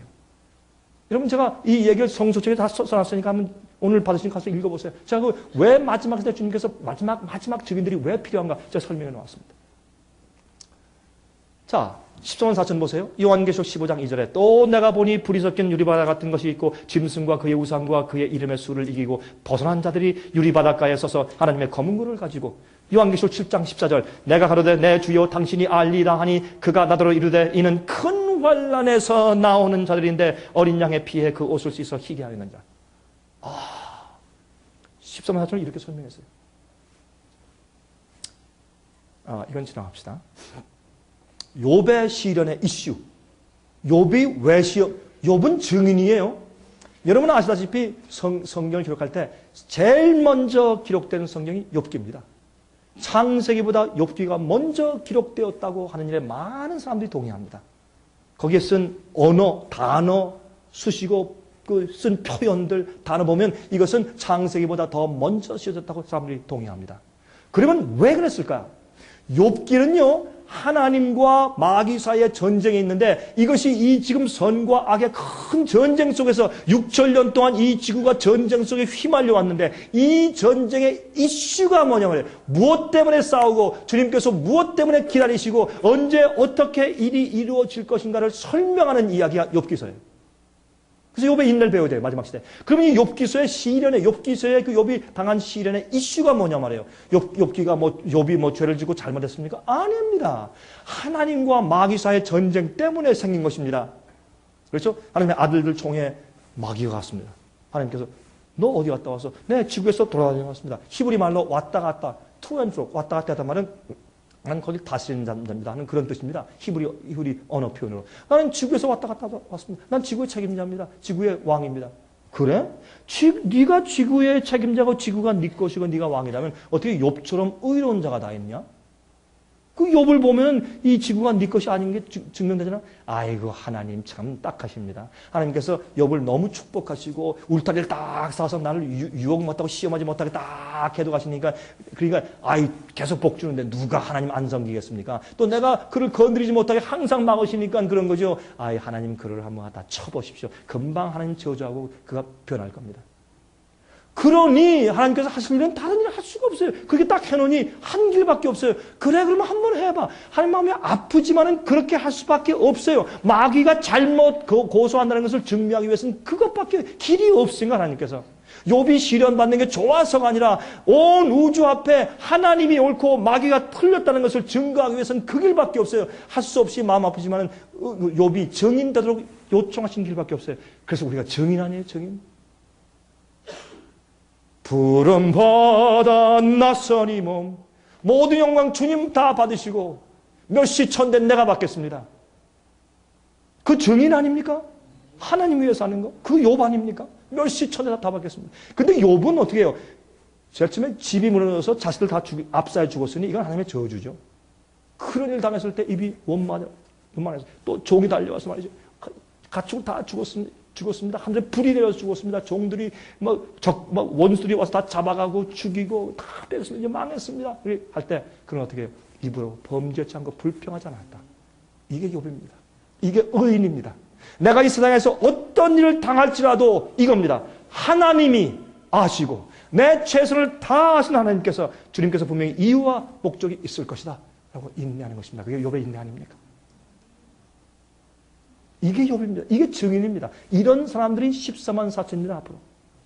왜? 개국 이를 없던 환난을 통과하면서 그들만이 아는 새로운 노래를 체험하고 지나가기 때문에. 이게 얼마나 이런 사람들이 생겨야 추수가 끝나고 예수님 오세요. 여러분과 저는 그런 사람들이 되고 그런 사람이 되도록 준비시키는 사역을 해야 하는 것이 마지막 시대 우리의 사명입니다. 우리의 부르심입니다. 여러분들이 저 강 목사 지금 무슨 얘기하는 거야? 그렇게 생각되십니까? 그럼 한번 연구하고 기도해 보십시오. 제 말이 이게 안 맞는다? 한번 버리십시오. 맞는다 하면 저 앞에 기도하시기 바랍니다. 나중에 어떻게 해요? 욥이 그렇게 하니까 어떻게 했습니까? 아이고 하나님 이 사람이 자기 생명으로 생명을 바꾸 자기 가죽으로 가죽을 바꿉니까? 생명으로 목숨을 바꿉니까? 안 하지 않습니까? 몸을 건드리지 못하게 하시고 그냥 몸을 건드리게 해보십시오. 그러면 부인할 것입니다. 그래? 그럼 또 한번 해봐. 할 수 없이 또 한번 하게 허락하세요. 그 길밖에 없어요. 증명하기 위해서는. 그래서 마귀가 와가지고 머리 정수리부터 발끝까지 전부 헌대가 나서 종이가 나서 아파서 긁으면서 긁고 하면 또 고름 나서 터지면 또 아파다 또 아무면 또 가려고 또 긁고 이 잿더미 위에서 그렇게 하고 있었습니다. 그래도 욥은 어떻게 해요? 불평하고 범죄치 아니하니라 그랬습니다. 이 얘기를 성경 제일 처음에 쓰신 이유는 바로 주께서 원하시는 마지막 주의 백성이 누군지를 먼저 설명하신 것이에요. 이 구속의 전쟁의 이슈가 무엇인지를 우리한테 설명하신 다음에 그러면 창세기부터 기록하신 것이에요. 범죄한 사실을 기록하신 것이에요. 나중에 말이죠. 여러분 우리가 비난받아도요. 부인만 우리 옆에 있으면 괜찮죠. 여러분 목사님들 그런 경험 하시죠? 부인만 가만히 있으면 그래도 여보 다른 사람 다 그래도 나는 당신 편이야. 염려하지 마. 내가 기도할게. 이러면요. 그래도 용기가 있는데요. 다른 사람이 1000명, 10,000명 비판해도 괜찮은데 부인이 와가지고 여보 당신 뭐야? 뭐 그 설교가 뭐고 뭐 이래? 나 당신 떠날 거야? 이래봐요. 금방 그 말 한마디에 폭삭 쓰러지죠. 우리. 왜 남자들이 이렇게 약해요? 여러분 사모님들 조심해 주십시오. 중요한 얘기예요. 예? 남편요 넘어뜨리는 거 아주 쉬워요. 그래서 여러분들이 남편이 볼 때 보잘것없게 보여도 용기 주십시오. 예? 남편 살려주셔야 합니다. 그래야 일을 하죠. 당신도 당신 하나님 저주하고 당신도 죽으시오. 그러고 떠났어요. 나중에 보니까 말이죠. 욥이 회복된 다음에 더 아름다운 자식들과 아름다운 딸들을 낳은 다음에 그 재산이 더 크게 됐다 얘기할 때 그때 내가 이 부인이 돌아온 거야. 새 부인 주신 것이야. 내가 지금 그 답변이 거기 없어요. 성경에. 나중에 한번 알아보십시다. 제가 볼 땐 이 부인 안 돌아왔을 거예요. 이런 부인이 돌아오면 되겠어요? 안 되지. 어쨌든 말이야. 하여튼. 그런데 보세요. 14만 4천을 뭔지 아십니까? 12 곱하기 1000입니다. 12이 뭡니까? 12은 12지파입니다. 영적인 12지파예요. 또 12은 뭡니까? 12사도입니다. 하나님께서 12사도를 통해서 가르쳐서 영적인 12지파를 만들어냈단 말입니다. 교회입니다. 어떤 교회? 그 교회가 천이란 많단 말입니다. 여러분 천사를 말할 때 영어로 말해야 합니다. 천사를 천천만만 천사죠. 근데 영어로 말하면 thousands and thousands, 10,000s and 10,000. 천이 기본이에요. 그러니까 열천 그렇게 되어 있어요. 그게 정확한 번역이에요. 그래서 천이라는 숫자는 많단 말이에요. 천사 숫자가 많단 말입니다. 그래서 그게 12 곱하기 1000은 14만 4천이에요. 마귀가 아무리 마지막에 용을 써도 하나님의 구속의 십자가의 복음의 파워는 12사도의 깨끗한 가르침을 받고 진짜로 12지파, 영적인 12지파가 되어버린 자들이 앞으로 많을 것이다. 가 뭐예요? 14만 4천이라는 뜻이란 말이에요. 예? 요한계시록 21장에 보시면 새 예루살렘을 설명하면서 어떻게 말씀했습니까? 문들 위에 이름을 썼으니 이스라엘 자손 12지파 이름들이라. 문이요. 문 하나 큰 문 하나 자체가 뭐예요? 진주문들이에요. 여러분 저기 워싱턴 DC에 있는 미국의 말이죠. 스미소니안 뮤지엄 가면 세계에서 제일 큰 흑진주가 있어요. 하얀 진주가 정말 거의 이만한 큰 진주가 있어요. 사람들이 와 이러는데 전 그거 뭐라는 줄 아세요? 아이고 참 크기도 하다. 하나님이 보여줄 그 예루살렘의 큰 하나가 하나의 진주인데 뭐 이거 가지고 와 그러나 그런 마음이 들어가요. 왜? 전 목사니까. 성경이 최고니까 저한테 말이에요. 예?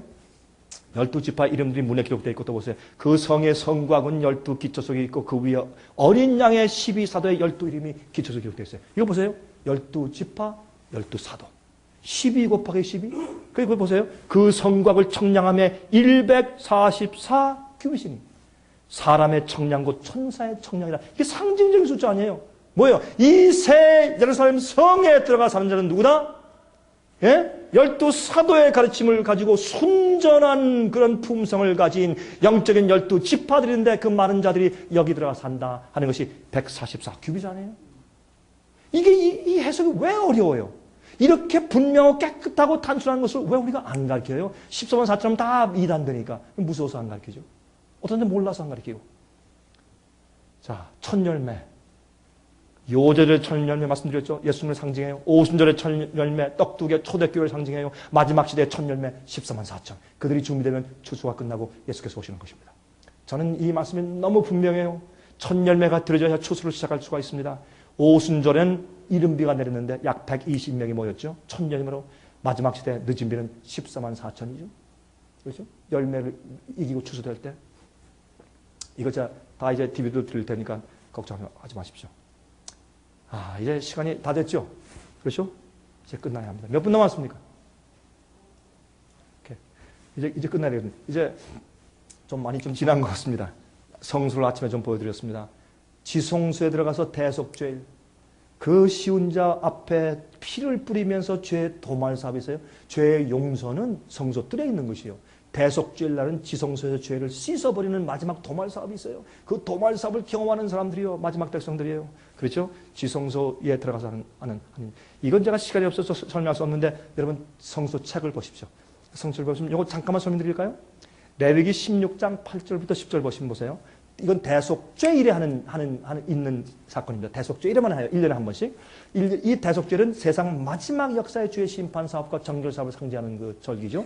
여기에 두 염소를 위하여 제비 뽑되 한 제비는 여호와를 위하고 한 제비는 아사셀을 위하여 할지며 아론은 여호와를 위하여 제비 뽑은 염소를 속죄제로 드리고 아사셀을 위하여 제비 뽑은 염소는 산대로 여호와 앞에 두었다가 그것으로 속죄하고 아사셀을 위하여 광야로 보낼지니라. 이게 무슨 말인가? 어떤 사람은 이 아사셀 염소를 예수님을 상징한대요. 이건 큰일 나는 얘기입니다. 아닙니다. 아사셀 염소는요, 속죄가 다 끝난 다음에, 여기에, 여호와를 위하여 제비뽑은 염소를 속죄를, 이게 마지막, 이 성소제의 마지막 속죄제입니다. 그 다음에 여기에 아사셀 염소는 마귀를 상징해요. 아사셀이라는 그 말의 원래 히브리의 뜻이 반역한 자, 그런 뜻이에요. 죄를 범한 자, 반역자 그런 뜻이에요. 이 아사셀이라는 그 단어 자체가 오해하는 것입니다. 여기는 이건 성소의 속죄로 하는 것이 아니라 여러분 죄를 다 도말하고 지우고 다 용서한 다음에 정결케 한 다음에 이스라엘 백성들이 지었던 죄가 용서받았으면 그 죄의 책임을 누가 져야 될 거 아니에요. 그 모든 죄를 가지고 나와서 아사셀 염소에게 다 얹어서 책임을 물어서 아사셀 데리고 광야로 데리고 나가서 죽게 하는 것입니다. 예수님을 상징할 수가 없습니다. 마지막에 모든 인류의 죄를 다 책임지고 죽어가 버릴 마귀를 상징하는 것입니다. 아사셀은. 여러분 이건 그 아사셀을 예수라 그런 것은 큰 오해입니다. 한번 그 내용을 읽어보십시오. 그런데 여기에 이걸 보시면 이런 말씀 있어요. 레위기 16장 20절부터 22절에 여러분 대속죄 일에 대한 설명하는 장이 레위기 16장은 대속죄를 다 설명하는 장이죠. 거기에 보세요. 그 지성소와 회막과 단을 위하여 속죄하기를 마친 후에 산 염소를 드리되 아론은 두 손으로 산 염소의 머리에 안수하여 이스라엘 자손의 모든 불의와 그 범한 모든 죄를 고하고 그 죄를 염소의 머리에 두어. 이건 아사셀 염소에게 죄의 책임을 다 물어버린단 말이에요. 이스라엘 백성을 용서하면 그 죄의 책임을 누가 져요? 마귀가 지는 것입니다. 우리가 우리 죄를 회개 안 하고 가지고 있으면 우리가 우리 죄의 책임을 지지만 예수님께 드리고서 정결함을 받으면 우리 죄의 모든 책임을 마귀가 지는 것이죠. 그것을 성경이 상징한 것이죠. 그래서 그 마지막 아사들 염소에게 죄를 전부 다 대제사장이 속죄사업을 끝나고 대속죄일날 다 끝나고 나온 다음에 뜰에 있는 이 아사들 염소에게 다 정화시킨 다음에 이 염소를 누구한테 줘요? 미리 정한 자에게, 이 정한 사람에게. 이 정한 사람은 영어로 fit man, F-I-T man, 딱 정해놓은 사람이에요. 1년 전부터 이 정한 사람을 미리 정해서 내년도에 대속죄일에는 네가 아사들 염소를 딱 끌고서 광야로 데려나가서 거기서 풀어서 죽게 하라라는 그런 임무를 받은 자예요. 미리 정해놓은 fitman이에요. 이 fitman, fit하면 내 옷이 it fits you. 그 옷이 너한테 맞네? It fits you. 그래서 fit라는 것은 맞는단 말이에요. 그 직분을 위해서 딱 알맞게 준비되어서 맡겨진 자가 fitman이에요. fitman. 근데 이 정한 사람에게 시켜서 맡겨서 광야로 보낼지니 염소가 그들의 모든 불의를 지고 무인지경에 이르거든 그는 그 염소를 광야에 놓을지니라. 참 재밌어요. 이 성소 제도의 모든 것을 보면 그 속에 뭐죠? 성소 교리가 그 속에 다 들어있어요. 아니, 성경의 교리가 그 속에 성소 제도에 다 들어있어요. 한번 보세요. 이것도 어떻게 해요? 재밌는데 이 정한 자가 이 아들 염소 제사장이 죄를 다 그에게 전가시킨 다음에 데려오면 밧줄로 목을 딱 묶고 정한 자가 자기 손에 그 밧줄을 딱 묶고 끌고 나갑니다. 가자. 이놈의 마귀야 가자. 끌고 나가서 광야로 들어갑니다. 이게 뭘 상징합니까? 나중에 여러분 성경 가운데 보시면 요한계시록에 20장 1절부터 3절 보세요. 또 내가 봄에 천사가 무저갱 열쇠와 큰 쇠사슬을 그 손에 가지고 하늘로서 내려와서 용을 잡으니 곧 옛 뱀이요 마귀요 사탄이라 잡아 1천년 동안 결박하여 무저갱에게 던져 잠그고 그 위에 임봉하여 천년이 차도록 다시는 만국을 미혹하지 못하게 하였다가 그 위에 반드시 잠깐 놓을 것이라. 마귀를 딱 붙잡아가지고 어떻게 광야에 황폐된 광야에 혼자 딱 가서 묶어놔요. 이것이 fitman이 정한 자 하는 일이거든요. 여러분 이게 무슨 뜻인가? 지금 제가 드리는 짤막한 설명이 어떤 분들은 잘 이해가 안 되실 분들이 있으나 앞으로 한번 씹어보세요. 씹어서 연구하시고 기도하시고 제 책을 한번 읽어보시고 그래도 이해 안 되시면 저희한테 이메일이나 아니면 전화하셔서 질문하시길 제가 부탁드립니다. 이거는 뭐냐면 마지막에 환란 통하면서 14만 4천이 뭘 안 합니까? 더 이상 죄를 안 짓습니다. 짧은 기간 동안에. 왜? 그들이 준비되고 성품이 준비되고 인침받았으니까. 딱 준비된 자들, 정한 자들이 어떻게 합니까? 마귀가 욥에 있네? 마귀가 아무리 공격해도 주님께서 마지막 백성을 시험하도록 내어주셔도 마귀가 아무리 공격하고 핍박하고 할지라도 그들은 하나님의 뜻을 어기지 않고 목숨 바쳐 사는 자들입니다. 그러면 어떻게 합니까? 마귀가 져요. 마귀가 예수의 십자의 보혈과 그 구속의 계획 파워가 이렇게 힘이 있구나. 에? 정말 이 악한 자들이 변화되어서 아버지의 뜻대로 선악과 다시는 따먹지 않을 영원히 살아도 안전한 사람들로 의인들로 이렇게 변화되는 것이구나. 아무리 마귀가 시험해도 그들은 넘어지지 않는 자들이 마지막 증인들이 생기기 때문에 그들은 하나님이 옳습니다. 마귀가 틀립니다. 아무리 해보십시오. 난 주님의 뜻을 거스르지 않습니다. 이런 마지막 증인 생기니까 마귀가 그때 손을 드는 것입니다. 마지막 시대 욥입니다. 어떤 일이 있어도 입으로 하나님을 범죄하거나 불평하지 않는 사람들. 우리가 조금만 해도 불만, 불평, 짜증 이래서 되겠습니까? 이게 하나님께. 하나님께 대한 원망이 우리 마음 가운데 없어야 할 것입니다. 앞으로 마귀가 혼자 이 황폐된 지구에 천년 동안 갇힐 것이라고 성경은 말하고 있습니다. 여러분 보세요. 요한계시록 21장. 하늘에서 새 예루살렘이 내려와요. 더 이상 우리에게 눈물이 없고 애통하는 것이나 곡하는 것이 없습니다. 다시 아픈 것이 우리에게 없습니다. 그러나 이때 바로 전에 잠깐 동안 우리에게 마지막 주의 백성들에게 참된 증인되게 하기 위해서 고통이 옵니다. 그때 우리는 정말 어디에 있을까요? 그때 우리가요, 여러분 우리가 정말 이렇게 할 수 있습니까? 이거는 앞으로 미래에 할 일입니다. 피아노 시스템 나오세요. 찬송가 25장 우리가 한번 부르고 끝납시다. 찬송가 25장. 멸류관 가지고 주 앞에 드리세. 저 천사 기쁜 노래가 온 땅에 퍼지네. 내 혼아 깨어서 주 찬송하여라. 온 백성 죄를 속하신 만왕의 왕이세요. 우리가 이 땅에서 시련당하고 고통당하고 멸시당하고 어떤 때는 낙심하고 힘들었지만 그러나 주님 어린 양이 어디로 인도하는지 따라갔기 때문에 우리의 생애의 목적은 하나님께 면류관 드리시오. 주님이시여, 주님은 면류관 받아서 영원히 찬송을 받으시기에 합당한 분입니다 라고 찬송하고 우리가 하늘에 가서 말이죠, 아무리 고생했더라도 우리에게 면류관 씌워주실 때 아닙니다. 하나님, 나 이거 못 받습니다. 주님이 날 구원하셨는데 내가 감히 이걸 어떻게 받습니까? 우리에게 씌워주신 생명의 면류관을 벗어서 예수님의 팔 앞에 놓고 우리가 울 것입니다. 주님의 은혜에 감사해서. 그래서 우리가 이 찬송을 앞으로 부를 것입니다. 저는 이 찬송을 부를 때마다 가슴이 뭉클합니다. 왜? 제 마음의 소원이 언젠가 주께서 오실 때 속히 오실 것입니다. 세상은 곧 망할 것입니다. 이때 우리가 면류관 가지고 주 앞에, 제가 제 면류관 가지고 나가서 주님 제 이름 쓴 면류관 가지고 나가서 저 주 앞에 가서, 그땐요 시간이 영원히 있으니까 뭐 시간 걱정할 필요 없잖아요. 제가 다 산 많이 있는데 면류관 받아서 예수님 나 주님께 드려야 합니다. 나 이거 못 받습니다. 내가 여기 온 것은 주님의 은혜요, 주의 사랑입니다. 내가 주 앞에 면류관 드리기 원합니다. 내가 이 순간에 주님께 이 면류관 바치면서 주님은 영원히 나의 왕이고 나의 구세주라는 것을 내가 말하고 싶어서 여기 왔습니다. 나 그렇게 하고 싶습니다. 이거 제 간증이기 때문에 여러분도 그런 마음이 있으면 저와 함께 이 찬송 같이 불러오시기 바랍니다. 자비하신 하늘에 계신 우리 아버지, 우리 짧은 기간이었지만 주의 말씀만 가지고 우리 같이 나누었습니다.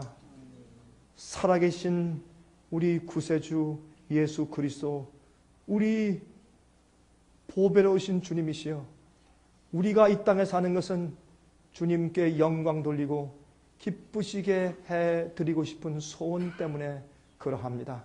우리는 우리의 명예를 위해 살고 싶은 마음이 더 이상 없습니다.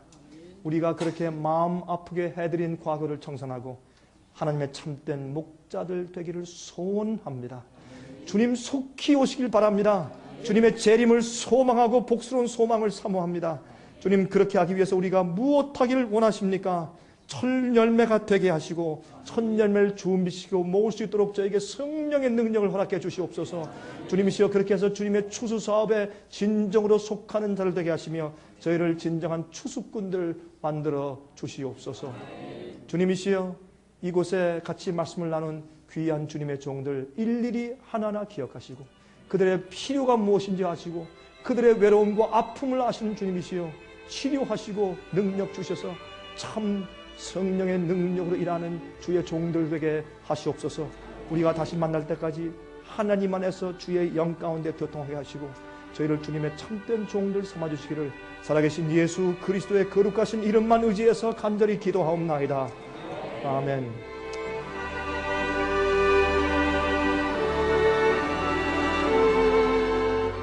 은혜 많이 받으셨습니까? 생애의 빛은 각종 미디어, 즉 출판물, 텔레비전, DVD, CD, 그리고 웹사이트를 통하여 복음을 전하는 미디어 선교기관입니다. 생애의 빛 선교사업에 대해서 좀 더 자세하게 알기를 원하시는 분들은 웹사이트 www.sostv.net을 방문하시기 바랍니다. 생애의 빛 웹사이트에는 지금까지 나온 모든 월간지와 DVD, 텔레비전 방송물들을 누구나 무료로 보실 수 있도록 준비되어 있습니다. 원하시는 책자나 테이프 있으시면 무료 전화 1877-704-1004, 1877-704-1004, 1004번으로 신청하여 주시기 바랍니다. 미국 동부 시간으로 월요일부터 금요일까지 9시에서 5시 사이에 전화해 주시기 바랍니다. 그럼 다음 시간까지 안녕히 계십시오.